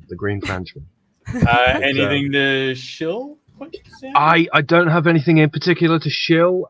Just want to thank everybody for showing up and hanging out and being cool in the stream chat. And He is thanks a part again of the to you revolving guys. gallery in the Minions of the Zoo, which you guys should check out if you don't already. Yes, do come hang out with the minions from time to time. Oh, and also Jack Gunsky did invite me to do Quiplash tonight. Unfortunately, I won't be able to be there, but do go check that out as well. That's always a laugh. Because that is always a laugh and a half and such a treat. And Jack is such a patient and well-mannered host when he's not pulling out his hair. I know, right? Everybody, it's rigged. Hashtag rigged. Oh gosh, but you know, you put that out there and people are going to misunderstand. But yes, have a great night, Sam. Take care. Thank you very much. Good talking to you again, man.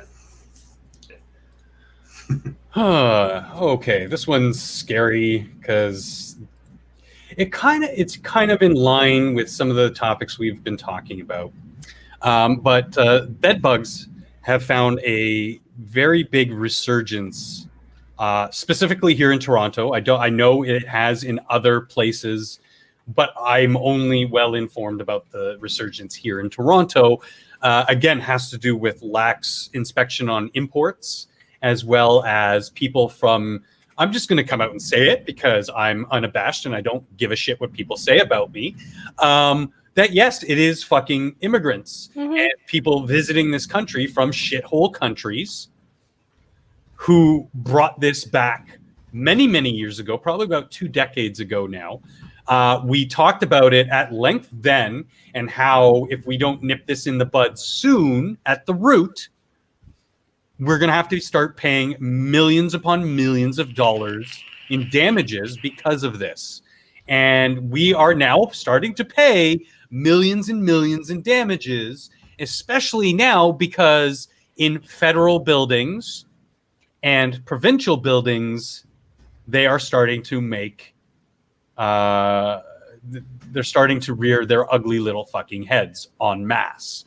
Like, I don't know if anybody out there has actually had to deal with them, but they're nasty. I haven't, but I have bed bug sign, the signs that you have bed bugs, that precludes you actually seeing the bugs for quite a while because they're busy breeding. And when you actually start seeing the bugs, you're already infested.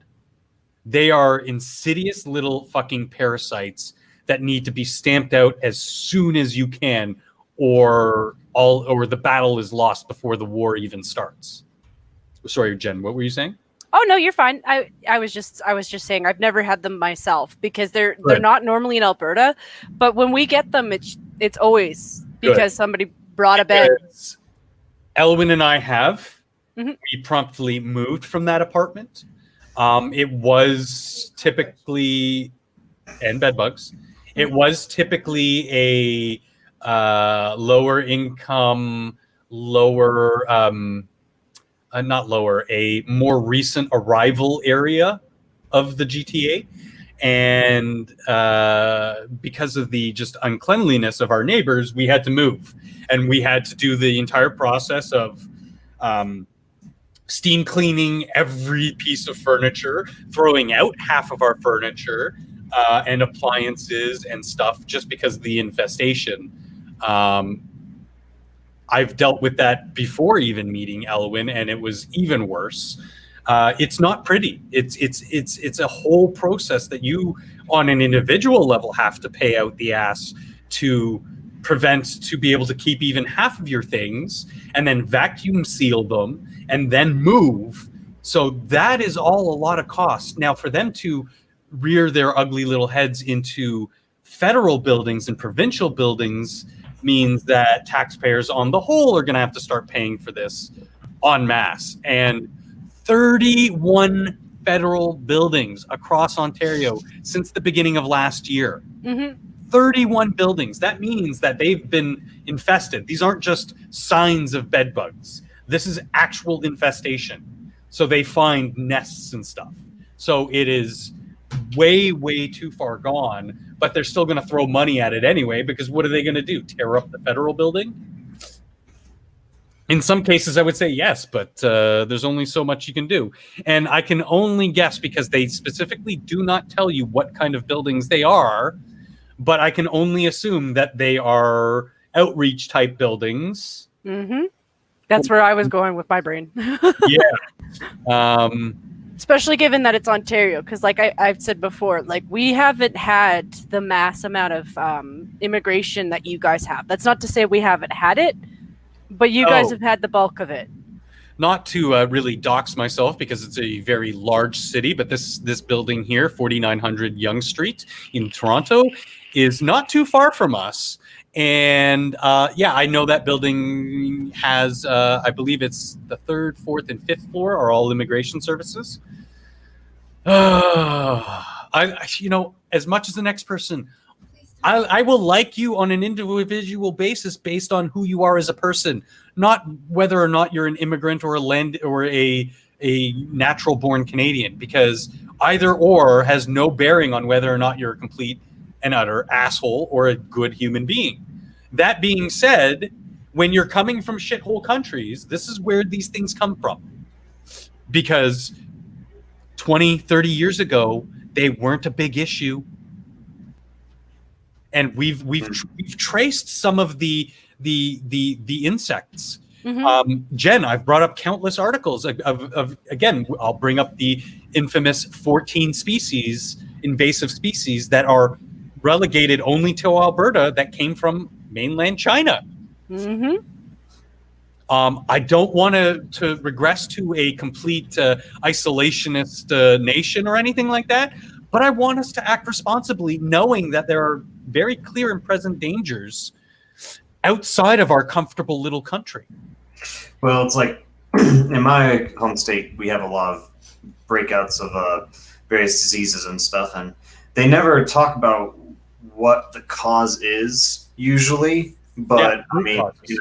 yeah. But again, it's most likely because of people who are not from here bringing disease in, and because we don't really have a good record of all, what we don't really have a great system of like catching people who didn't come here legally in terms of after that, because partially again our governor likes to fight with the federal government on some of this stuff. It becomes a bit of a problem. So.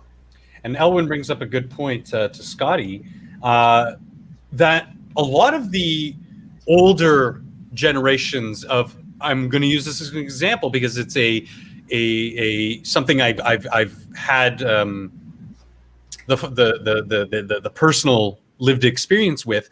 I have quite a few Chinese friends who, they're Canadian born, their parents are Canadian born, but their grandparents or great grandparents were the immigrants to Canada. And yeah, what they did was at the outset of the communist state, they sold anything and everything they could to make money. And if they were lucky enough to own property, they could come to Canada and live as comparative kings, because the property value there was just so much higher. Big corporations were buying up everything, and even if they had a small little tiny apartment, it would still be worth a couple million Canadian. Mm-hmm. So they literally did that, where they came to the country with literally a suitcase each of just 2 changes of clothes, and came here and built a life from scratch, because they realized that the country that they once hailed from was no longer a safe place for them to be, and wasn't going to be safe for their children.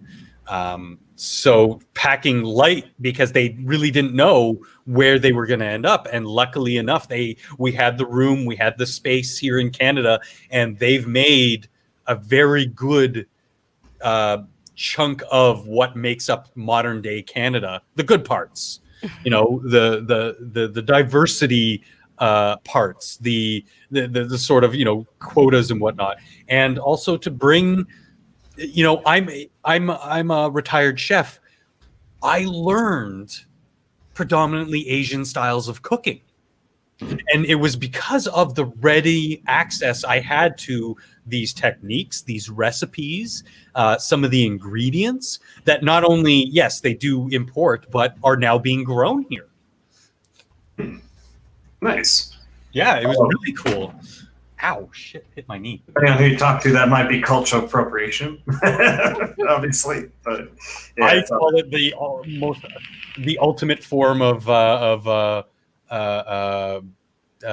fuck, what do you call not gratitude? You're. I know what you're talking about, though. Yeah, like you appreciate the culture so much. You actually copying. Well, I appreciate the stuff that they brought into my life that I wouldn't have otherwise known about or have access to somebody so knowledgeable in those types of like styles of cooking, the ingredients, how to use them, what they taste like, et cetera, if these people weren't here. And I mean, you know, we have multiple communities like that just here in my city. Thai communities, Filipino communities, Black communities, like Afro-Caribbean Black communities.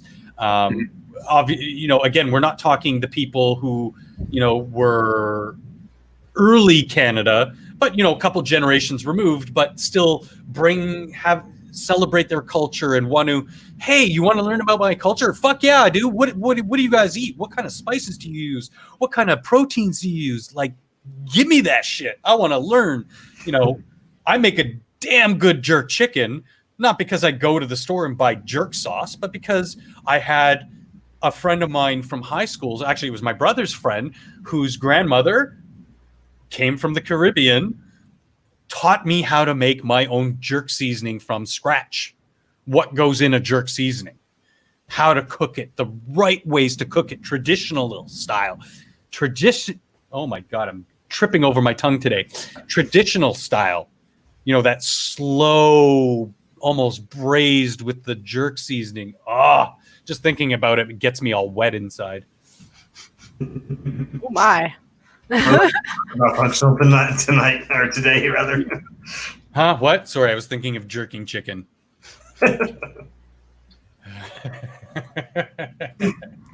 Just remember, chicken are assholes. Like That's why you eat them, and you don't give them any sort of sympathy. Do you ever remember the show Kenny and Spenny? Kenny and Spenny, yeah. Yeah. I was working at a Safeway loading chickens into the oven when my friend was like, I just watched this guy fuck a chicken. I was like, oh? She's like, yeah, he just went off on it. I'm like, okay. Now, that's something I've never heard of, Duck Dog. A Tyrolean? I'm going to have to Google that. But yeah, like, I mean, I hate to use the word globalization, but with access to globalization, it's one of the positives in learning and having readily available people and experiences that you can draw on that you otherwise wouldn't know. Like, I love it. I love it. Now, we're not talking the extremes of globalization, which again, I'll maintain extremes of any kind are just bad. You don't want extremes. You want to appropriate and learn from something, take the good and leave the bad. Here's the thing too, is like they're never going to win with that line of thought, because if you go to like Asia, they use each other's food all the time. It's like there are so many countries in Asia who have a form of ramen. Well, I mean, look at like British cuisine. That region, it's all based on French, Italian, and like, you know, Western European countries.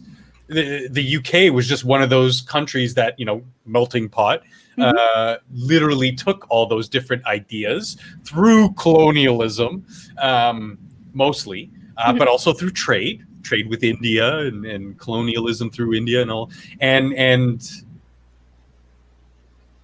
allowed people access to it, which gave way to the modern day British food renaissance.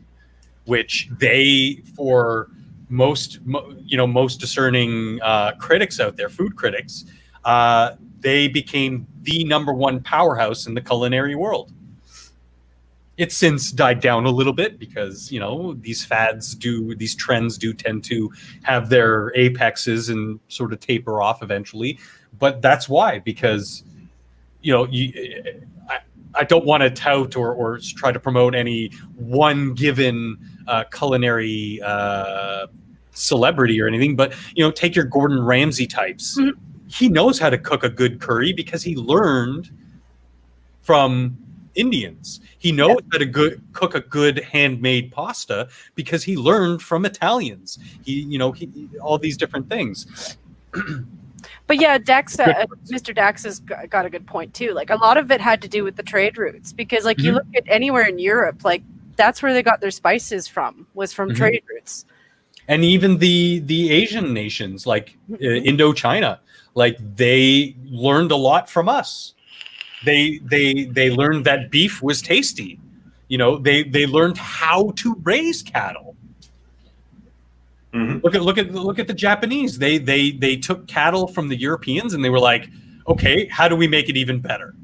And like the biggest exchange ever was probably the one where like Europeans went to North America, and you know what? They brought food to North America, and they brought food back from North America. Like corn. There's a reason why potatoes are everywhere now, folks.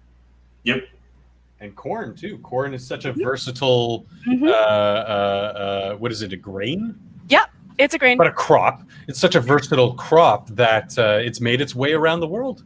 Yeah. It's referred to maize because maize is grain. It means grain. So yeah, the Native American word for grain. Because it was their go-to grain. But it was a very different thing because yes, we took what was at the time corn, which looks nothing like modern day corn, but we, through the European methods of crossbreeding and selective breeding, we created a better crop, a more resilient crop, a more flavorful crop, and with even more modern methods, we've learned how to make ethanol from corn and high fructose corn syrups and other corn syrups, which, yeah, typically drinking lots of high fructose corn syrup product is not good for you, but it is still an alternative to other sweeteners that in moderate amounts, like most things out there, is okay. Innovation. Woo! So with the big holiday of Valentine's Day, Pornhub's doing something interesting. They're launching cameo-esque videos for Valentine's Day with a message generator. So if anybody's familiar with the site Cameo, you can get famous people, minor celebrities, major celebrities, whoever wants a paycheck from Cameo to do more or less personalized messages from them to somebody else. So Pornhub is running with that sort of idea, and that you can get a personalized message to your significant other or possibly an ex, in the spirit of those cockroach. My God, my brain just does not want to work with me today. What is the name of the promotions that the San Diego Zoo was doing, to sort of jeer your ex, to have these messages? And Pornhub just seems to be able to do social media sort of right. In the scope of the law, when a video is reported for, hey, that's me on camera, I didn't consent to this being public and stuff like that, they're really good and fast to act on those types of things. They don't knee-jerk if somebody does a copyright claim. They actually investigate. They believe in the tenements of free speech, even though they're a Canadian company. And even though they're a Canadian company, they work their site under the platform of the existing laws of the countries that they operate, to the point where They even have specialty porn hubs depending on what country you're from. So that Canadian Pornhub is going to be different than Kazakhstani Pornhub or South Korean Pornhub, you know? And yeah, I'll put that link in chat. No problem, my dudes. Yeah, and I'm going to read what Random said. So an older lady on there would be called Porn Mother Hubbard. Yes, she would. In bird culture, this is considered a dick move. Oh!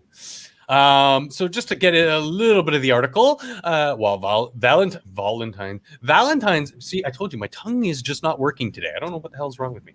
While Valentine's Day is regarded, and I'm completely sober, maybe that's the problem. Valentine's Day is regarded as the most romantic day of the year. Fuck off, no, it's not. It's also very understandably very horny. And no one understands that quite like Pornhub. That is, I believe, their biggest traffic day of the year. The massive streaming site is capitalizing on users' horniness/loneliness by announcing their Valentine's Day video generator. People can send personalized video message to their loved ones or enemies, whatever turns you on, from adult performers. Pornhub listed Asa Akira, favorite of mine, Rod Jackson, and Wholesome S Safe for Work video creator Ryan Creamer as examples of who can relay your message. I don't want to even know about that last one. So basically, Pornhub is launching Dirty Cameo. Not really. I mean, it's not dirty. It's just different. It's not like they're going to be posing in these short videos naked. It's just that their vocation happens to be pornography. Quote, we're about getting people in the mood. It's something we do for 120 million site visitors every day. What gets people in the mood more than Pornhub? Unquote, said Corey Price, vice president of Pornhub, in the press release. And that 120 million, about 20 million of those are specifically Shio Gorath. I know, dude, you've got a problem. We've got to talk about this. What were you going to say, Shio? Geo. I was just, my brain's gone. I've lost my mind, apparently. If it comes back to you, let me know. In addition to the video generator, Pornhub is continuing its tradition of offering free premium to those who visit the site on Valentine's Day. Just a little a side note to that. Again, they are offering you premium service that has a monetary value for your personal information, which also has a monetary value. Unlike Facebook, Twitter, what have you, that are taking your personal information at no remuneration or consideration that it does have a value, and then literally just selling it to other companies, advertising companies, that for money. So you're getting ripped off, and they are not acting within the scope of the laws already on the books, because you cannot give stuff for free like that. It is a little bit harder to assign dollar values specifically to the individual's information from person to person, but you can look at the industry and why is Facebook worth $80 billion when their income from non-information selling parts of the company is only worth like $4 billion? You know, their advertising industry is only worth like 4 or 8 billion, something low like that. The rest of that 80 some odd billion that they make every year is because they sell people's information. And, you know, you could take the amount that they make off the selling of the information, cross-reference that with how many daily users they have, and divide that, and you would get a rough dollar value to what the average person's information is worth, whether it's, you know, $4 or $400. You know, obviously on the scale that they're working, it amounts to billions and billions of dollars. I cannot support that kind of subversion of laws, of consumer protections that we're supposed to have just because it's the new frontier of the online world. Oh, I did remember my thing. So if Pornhub's doing these sort of like Valentine's Day messages, if you will, through their porn, using some of the porn stars as the delivery method, that's actually kind of a lot similar to that website that celebrities do as well, where you pay money to have them like deliver a message to somebody else. Because I know I've seen Beauty and the Beta's talk show a couple times where one of the times they actually managed to get, I think is one of the celebrities who was partially responsible for founding Me Too, to give somebody paid them to give both the host of that show a positive message of saying, like, you're doing a great job, keep doing what you're doing, all this stuff. And it's like, and they're just talking to her the whole time. That's awesome. Yeah. Yeah, it's kind of like a celebrity Fiverr. They'll do anything for that paycheck and say anything. They won't. Because that celebrity was probably completely ignorant on who Beauty and the Beta are, who Matt Christensen is, and their political views. And that celebrity is probably one of those slacktivist celebrities that pretty much doesn't know what they're talking about. Pretty much. They're just a talking head for whatever the topic du jour is. So yeah, I mean, it is what it is. Pornhub's doing the thing. Scotty, I hate to break it to you, but lots of couples watch porn together. Not to but we've watched porn together, Elwyn and I, and it's fun. It's not like an everyday kind of thing, but every once in a while.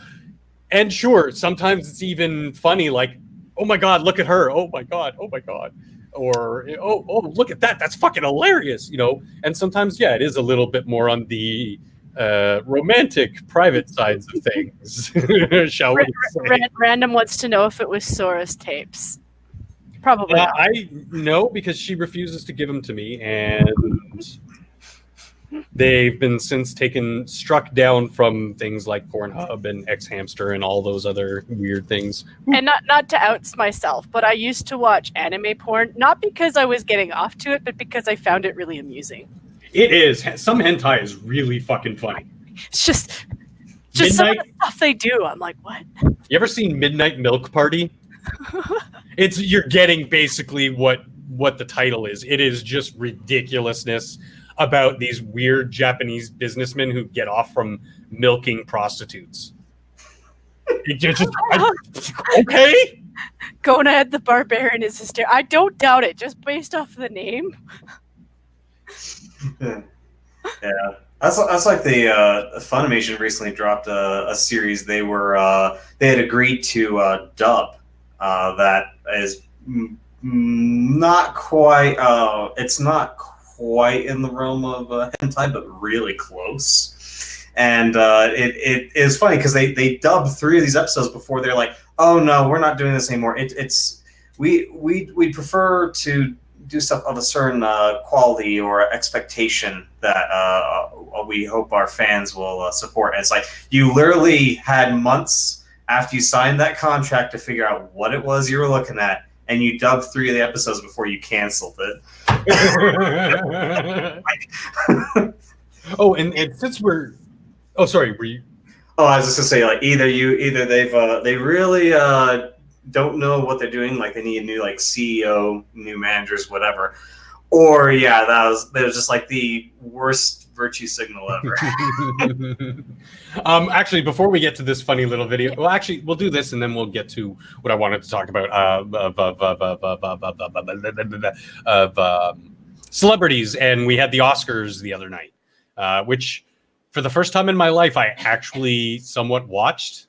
We'll get into that. I just thought that this was neat because this is from the UK. If you take a look at the top right-hand corner, you'll see that there's a plane that comes into view, just took off from an airport, and ka-choo, gets struck by lightning.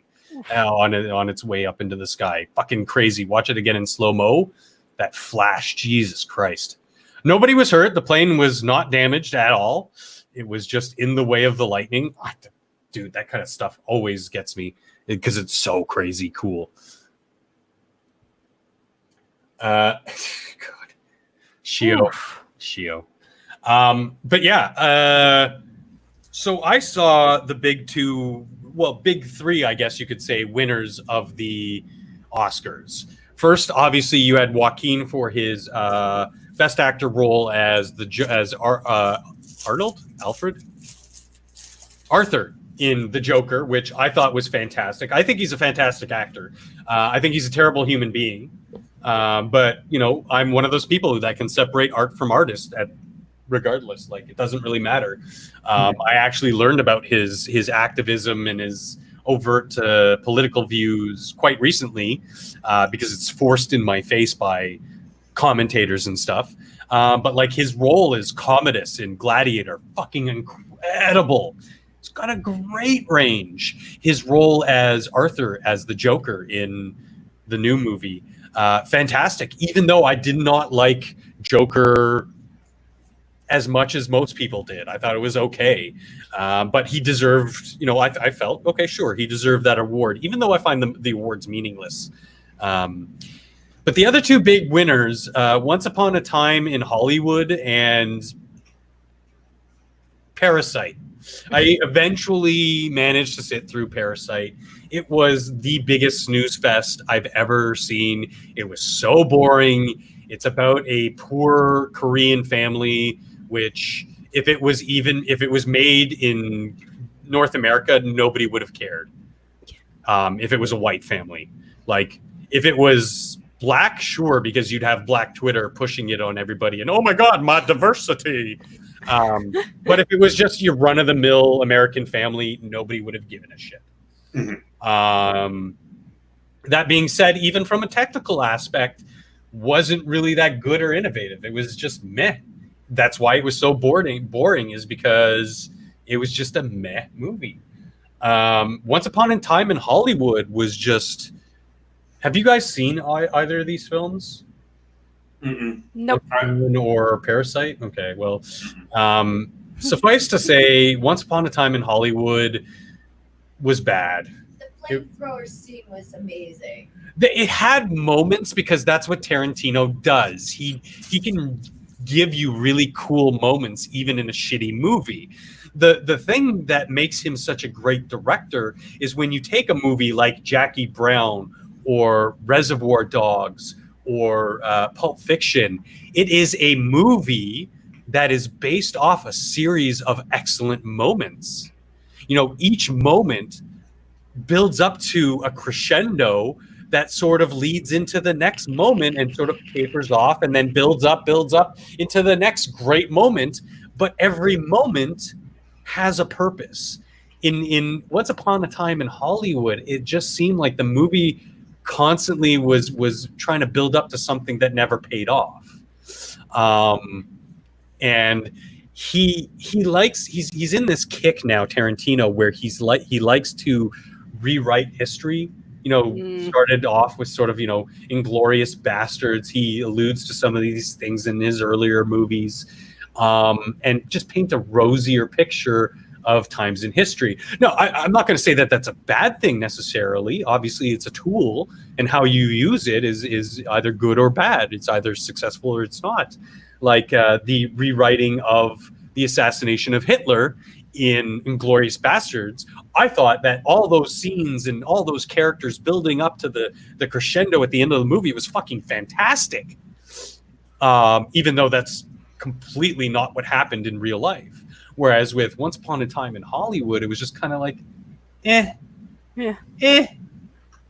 Like I'm expecting some big, great, cool stuff to happen because it's all about the Manson family and what happened in Hollywood with Sharon Tate and all that stuff. And you really didn't get much of that.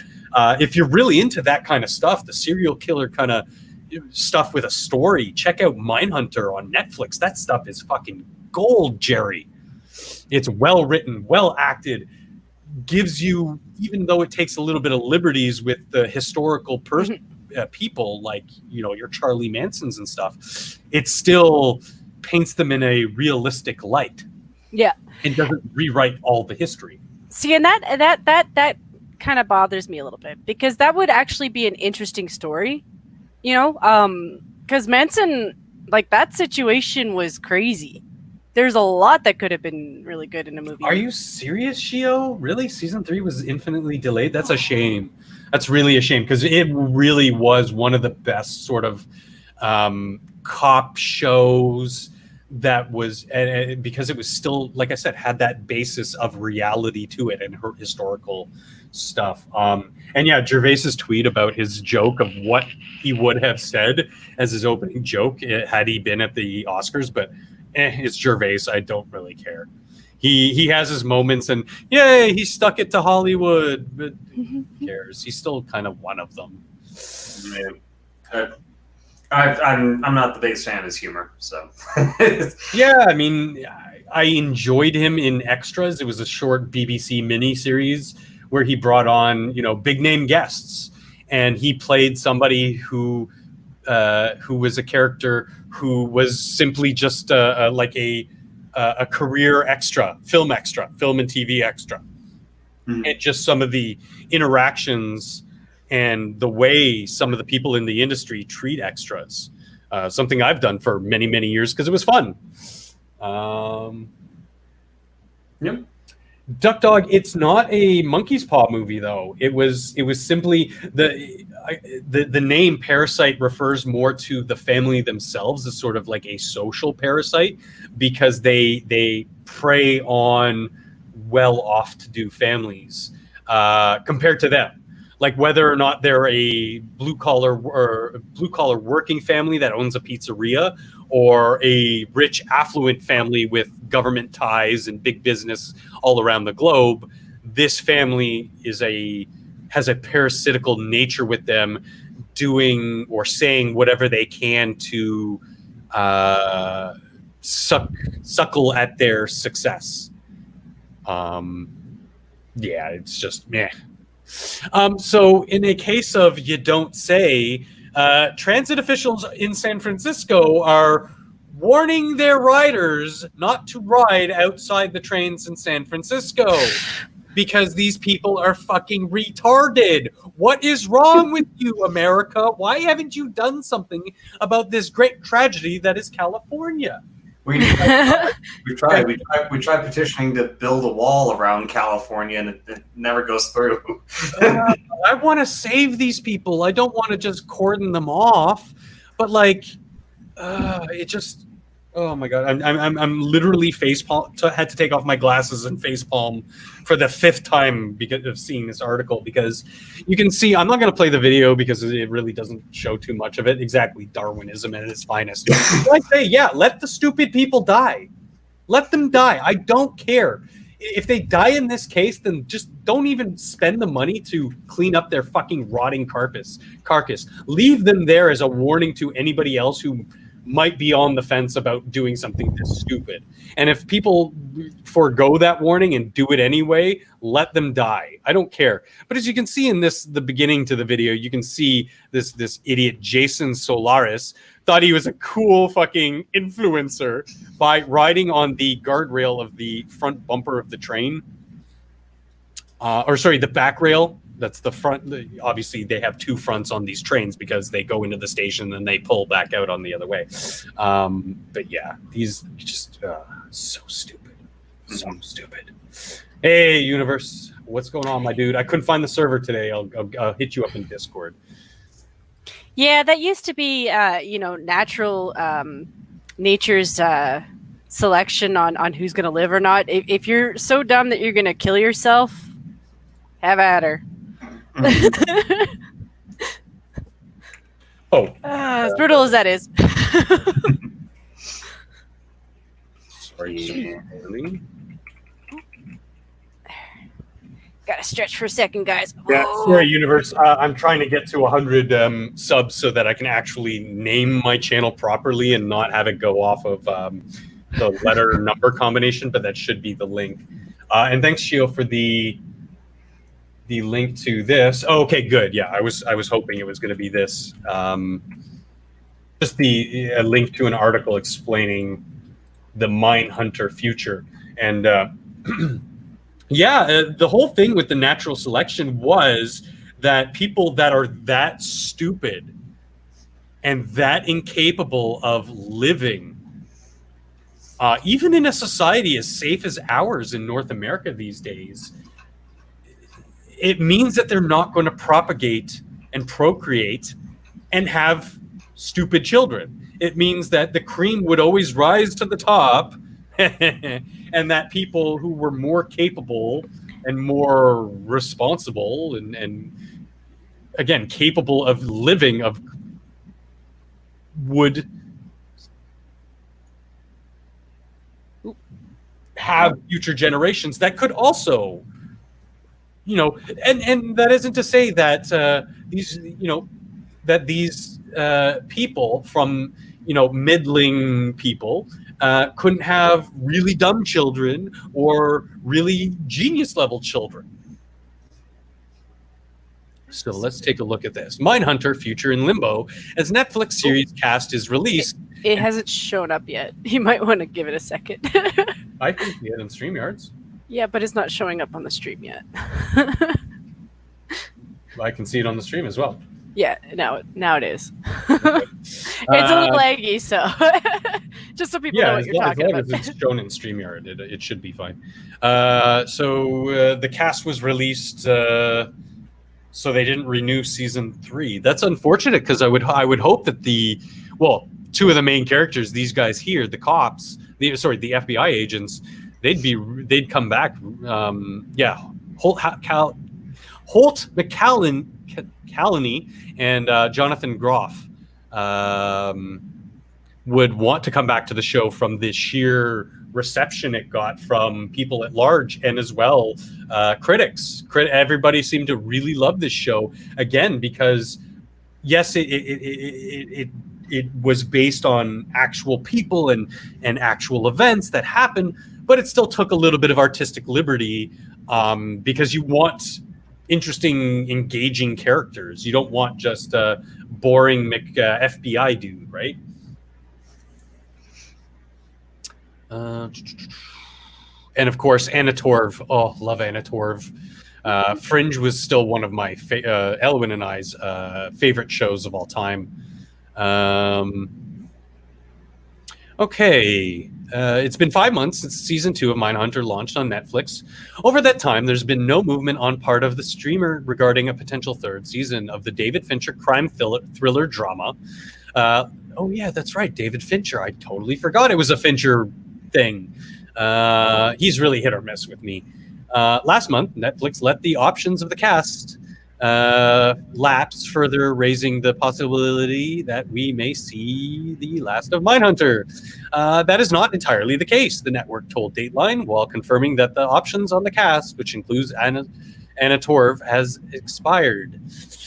David is focused on directing his Netflix film Mank, and I wonder if that's about the Manchester peoples, if you can call them people. Love you, Pete. Love you, Bats. Love you. Who's the other Manchester person I know? I don't care.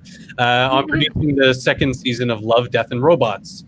Love, Death, and Robots was It was cool because it was one of those types of shows that was several different creators doing shorts that sort of all fit in sort of a similar world. So you were really hit or miss with that. He, quote, he may revisit Mindhunter again in the future, but in the meantime felt it wasn't fair to the actors to hold them for seeking other work while he was exploring new work of his own. Fair enough.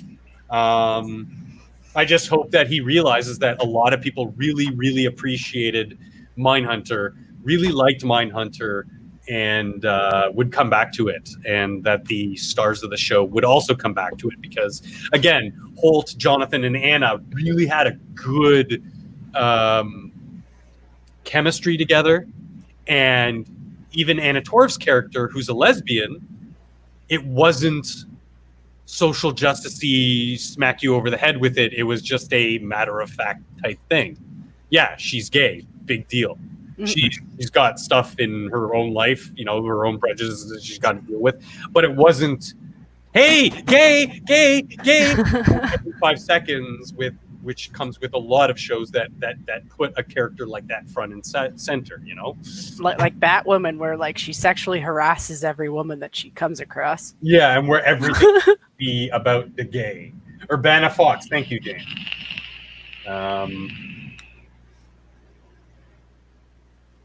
Sorry, just reading chat real quick.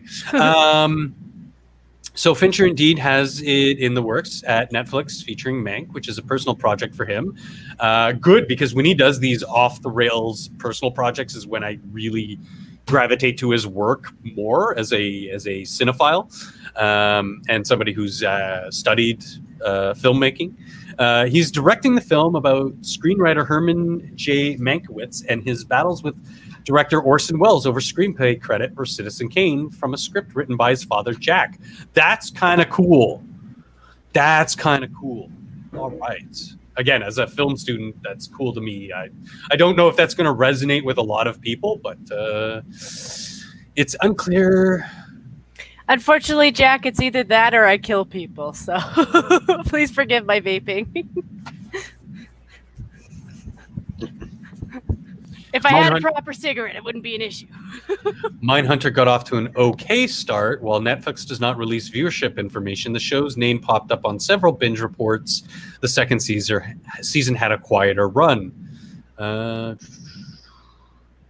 Yeah, but like I said, you have people like just, viewers, which I'm sure the people who did tune in to the entire run.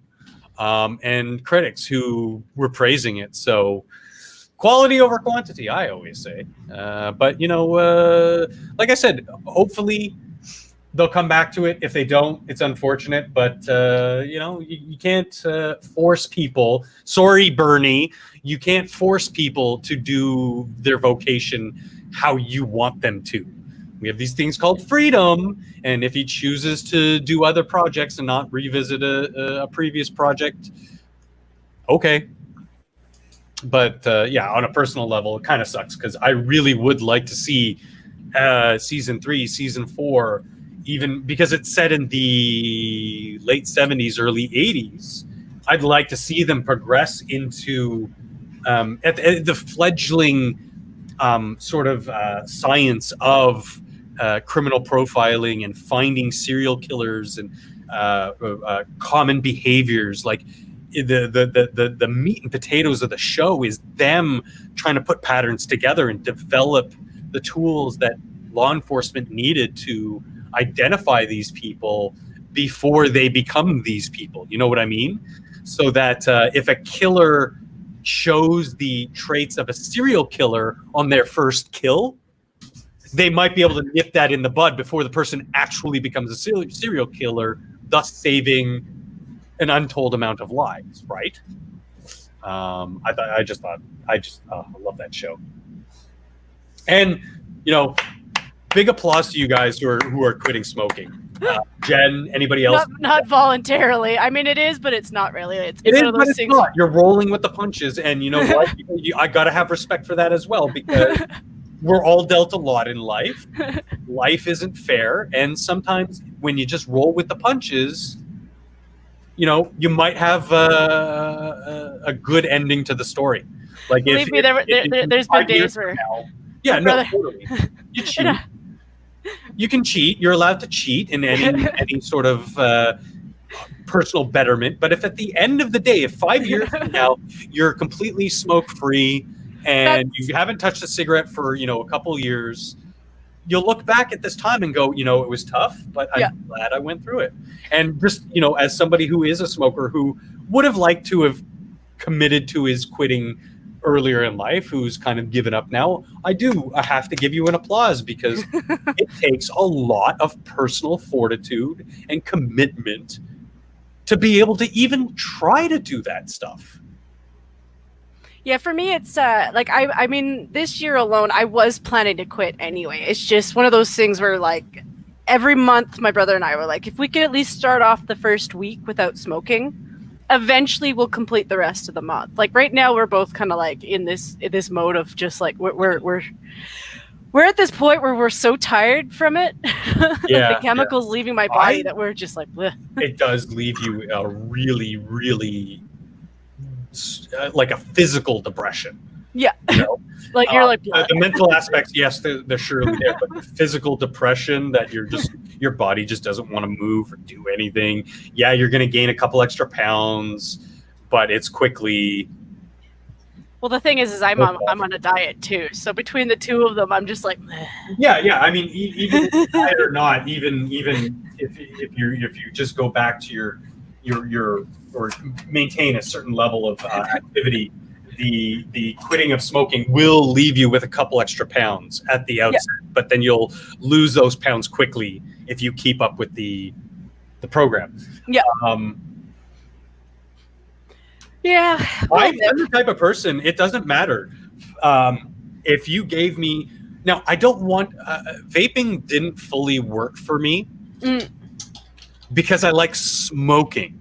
It doesn't have to be tobacco. It doesn't have to be nicotine. I just like smoke. I like to smoke. I don't know. It's the whole thing. I don't know. It's one of those things where like last month, January is always the worst month for my brother and I. It's just one of those things for most people. I find January is just hard. And February, we're just like, you know what? February's short. So if we're broke for February, at least, by the end of the month. You're coming off the tail end of the big holiday season. It's also winter out, so doing a lot of things that you could naturally just do out in the world, you kind of don't want to do them anymore. Even if it's so much as walking to a place and back, you might want to take transit, take an Uber, something like that. Yeah, it gets a little bit more costly. I like my headset though, Jack. I get it. I get it. The vape. It is one of those things. I wish it didn't have so much noise when you vape on it. Like, you never know that I'm smoking unless you hear me click the lighter. Whereas the vape is just everywhere. You people probably hear me smoking all the time. Fucking clicking my lighter, and then throwing it down on my desk. Like you guys probably get an earful of that every 30 seconds while I'm smoking. Speaking of smoking. There's been some big updates in the Harvey Weinstein case that the defense is resting without the testifying of Harvey Weinstein himself. So he didn't take the stand to defend himself. And they rested their case on Weinstein did not testify, setting the stage for closing arguments in landmark #MeToo trial. No, it is a individual case on somebody who is an alleged rapist, whom I would attest is not a rapist from what I've been able to glean from the court documents, and instead was a sexual predator, which I know the feminists don't understand the difference, but there is a very huge difference because at the end of the day, he preyed on people. He didn't rape them. And most of the cases that I have read have been consensual. It's a pay-to-play system. And yes, that doesn't mean it is ethical or moral. Excuse me. I sneezed. What's going on? Oh, that? I moved my headset away so I could sneeze. It's a good reminder for self-awareness because I don't really have a mute button on my mic. So if I'm doing something sudden and loud. No, it's just because of the delay on chat. I just wanted to read what was being talked about. Apparently, Big Dro is a serial killer. He killed the Trix Rabbit. Cryptic, I hate to tell you, I killed the Trix Rabbit. Thanks, Shio. As soon as I turned, he donated $1 to me. So buy a mic with a mute button. I have a pen. Friend gave it to me when he was dying. It seemed really important to him that I have it. Awesome. Thanks, Gio. Where was I? As expected, Weinstein chose not to take the witness stand in state Supreme Court in Manhattan, avoiding the risk of having prosecutors grill him on cross-examination. He confirmed the decision in open court after meeting behind closed doors with his lawyers for half an hour, as speculation swirled that they still hadn't talked him out of it. Justice James Burke, after learning about the decision, asked Weinstein if he was sure that's what he wanted. Yes, Weinstein responded. Good journalism.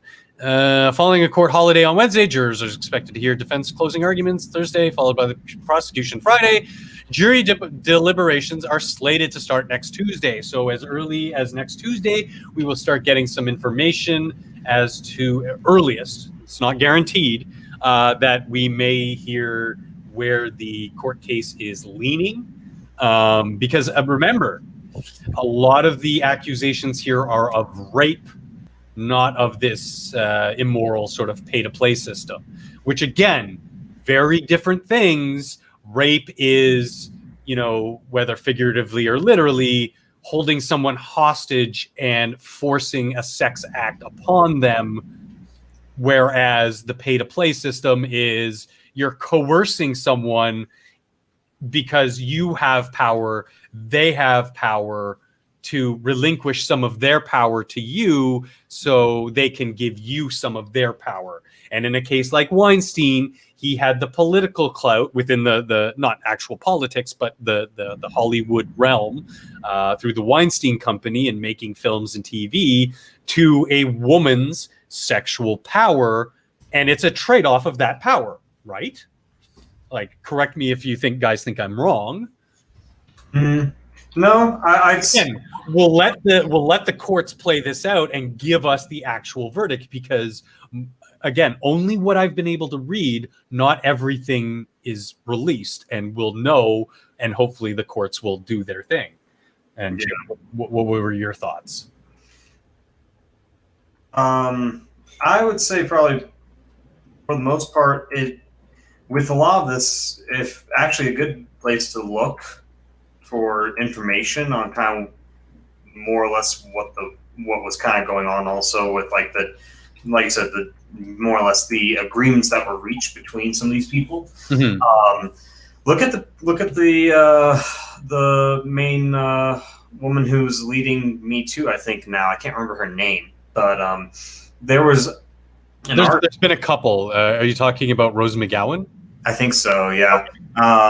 Because if you actually look at her background, I mean, yeah, she claimed, of course, that she was one of Harvey Weinstein's victims. She has no credible claims. Her partner in crime, literally, Asia Argento, has actually been outed as a what do you call it when you statutory rapist.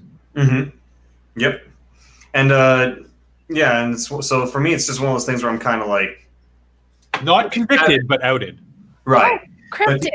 But if you kind of look at the way that the what's the one thing? If you look at kind of how their whole arrangement was working, because she was with him for years, mm-hmm. As kind of like a girlfriend, if I understand correctly. Yep. And so my thing is, I'm like, look, if you look at her, how she handled things, and if you look at the way that some of these other people have come forward, yeah, I'm like, I pretty much agree with you. Yeah, he's a sexual predator. He's not a he's not. As far as the documentation towards rape, I don't know, and because again, we'll have to wait until the courts kind of do their job, and then once the verdict is finalized, a lot of the actual information in the trial becomes accessible through the Access to Information Act. Yep. So we'll see. And Jen. Yep. So Cryptic donated $5 to me. So he said, "What is this?" And it looks like $5. Thank you very much. Woo, Cryptic. Cool. Yeah, and it says right here, Weinstein has maintained any sexual encounters were consensual, blah blah blah blah blah. There's been this talk of how men are becoming afraid of women because of things like, false accusations. And to just share, not too much, but share a bit of a story from myself that, yes, me too, have been a recipient of false accusations where everything was above board and consensual and whatnot. But this girl took it to the wrong place. This is before, the explosion of social media, probably around its infancy. So it wasn't done it was done in public at my place of work. And so I was fired from the job just because she made a scene outside after work. And somebody overheard it, told my manager, and then sure enough, the next shift I was on, I was pulled into my manager's office and told they had to let me go. And I asked if it was because of that, because that would not be in line with the Charter of Rights and Freedoms and business practices under the Canadian Constitution, and that would be illegal. Kind of playing my cards a little too far away from my chest, and they said, "Oh no, you're just not working out." I kind of had a feeling if I didn't play those cards right away, that maybe I could have caught them in admitting that and had a case. But unfortunately, I was, in my early 20s, so I was still a dumb kid. I don't know. It's one of those things. Just like, depending on who you're dealing with, and depending on what the situation is, you need to be really careful around some people. Unfortunately, you can't avoid these people completely. You can do your best, but sometimes you just have to. It's a matter of just trying to delicately deal with the situation. So, you know what? I only have one more, but I'm gonna save it for the next show because quite a bit, and we're winding down. Yeah, I have to be better about making sure I pay attention to time. Because I mean, like we're okay this month because it's a short month anyway, and my time's restarted. But it adds up really quick, guys. So, do you guys have anything you wanna chill out? I go watch Minions at the zoo. Another rotating exhibit in the Minions, who's always a treat to watch. Yes. And sometimes I believe you show up on the odd gaming stream with, I don't know if Random streams it. I don't know if Functional. He's one of the crew in our little 7 Days to Die gaming. That because we have such a good time, I just said fuck it and stream it. And it's not for children. We are very unfiltered, and I don't hold my compatriots to any sort of standards. It's just raw gaming, guys. It's not really a show. It's just good fun, and there's lots of jokes. Elwyn and Shio generally keep the chat busy with their fun little jokes. So it's a good time to come check out every once in a while. And you can actually, when he decides to join us, you can see or I should say hear, the absolute similarities in voice between me and Cryptic, which even scares me sometimes. Because when I hear myself speak and then I hear Cryptic speak, it's like, no, we don't sound alike at all. But then when I revisit and watch some of my own content, just to learn from my own broadcasting techniques and what I say. Cooler, what's up, dude? You're late. We're just about to leave. I actually go, wait, was that me or Cryptic? Oh my God, we sound so much alike. For the record, all my horrible puns and stuff, Random and Cryptic are responsible. I blame them entirely, 100%. Not me, not my fault at all. So. Yeah, those people, and yes, Random, I'm talking about you and those people. Cryptic, you're a boss. Cryptic, you're a boss. Thank you so much. He donated $10 to me for a nice bag of potatoes, which I could definitely use, considering a bag of potatoes up here is probably about $5.50. Believe me, when Satsu was like, "Oh, I got a bag of potatoes for $1.69," I was like, "Do you know how much I would love to have a bag of potatoes for $1.69?" I can't even get a head of cauliflower for less than $5. Yeah, I was looking at my sorry to keep us going, but was thinking about that the other day as I was going through my refrigerator, going lettuce from America, tomatoes from Mexico, and I'm like, we can grow all of this shit In our backyards. literally in our backyards, in greenhouses. And why do we keep up this notion of trait? Oh, hold up. I live in an apartment building, a universe, man. You're not wrong. I am trying to work out Thank you. how big would I need to have a planter to grow potatoes, because I have some cans that I got hot chocolate in, and they're not big enough for potatoes, but it started the thought, like, because I know people who grow things like garlic bulbs, or what, Jen, your best bet is those big plastic bins. Yeah. Like your and anything you can recycle, like not something small that's like a tub of margarine or something. I'm talking like actual moving bins and stuff, like the Rubbermaid bins. Okay. And then you can get a fairly big yield out of 2 or 3 of those containers of potatoes. And if you replant some of the potato waste, it'll just keep regrowing. It's fucking fantastic. It was easier when I lived in a house, but just hold up 1 second. Thank you so much to Mr. Dax, who donated to the Elwyn Ram Fund. It's Thank you, super Dax. appreciated. And to everybody who donates to myself and Jen, you guys are fucking killing it the last couple of weeks. And even if you can't, like, don't get me wrong, even if you showing up and fucking being a part of the show, we are ecstatic over it. Like the fact that my views keep going up, like, up to 18, like I got up to 20 today. That just blows my mind that you guys are coming to watch me, and it really makes me feel happy, like, part of the community. I mean, I've talked to most of you.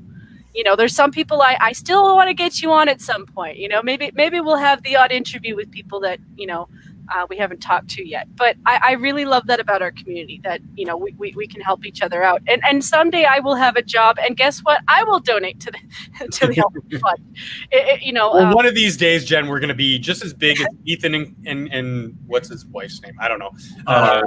Hilla. We'll be the next H3, and we'll have the money to donate to all of our favorite creators.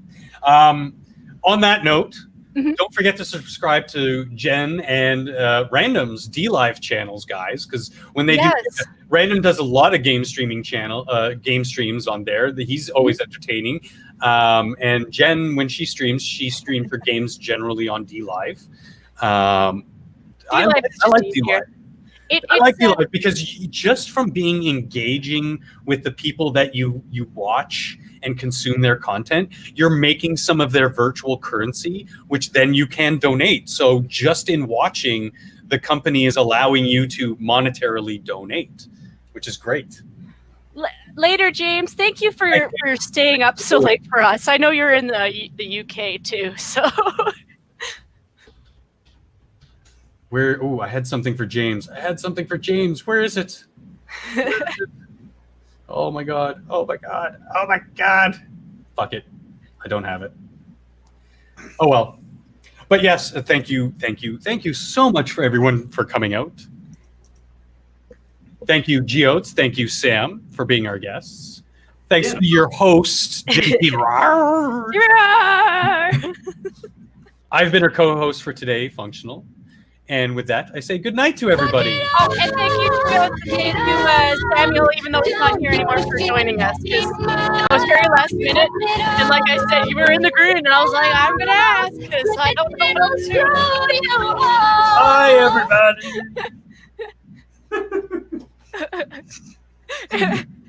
It's really the truth of the matter. It's like, usually I start off in the morning. Like, lately I go to bed at, like, I don't know. Lately I've been going to bed between 10 and 11. And then waking up at 8, and I'm like, okay, Jen, it's Tuesday. You got to get started on looking for somebody. I mean, you probably should have done it the day before, but it's actually better the day of, because then it's for sure. Yeah, it's. I've been staying up really late when I get home from work. I need to not do that so I can wake up earlier and actually start my day. But It's my brain has been following the sun. Like all of, I would say December, January, February. Like I'll have like the odd 2 days a week where I'll stay up late, and then the rest of the week I'm just like, oh my god, it's 9:30 and I feel like I'm gonna crash. I think we're still streaming, by the way. Are we? We are. Oh yeah, I thought that was intentional. Oh well, okay. Well, we're offline and I'm still streaming.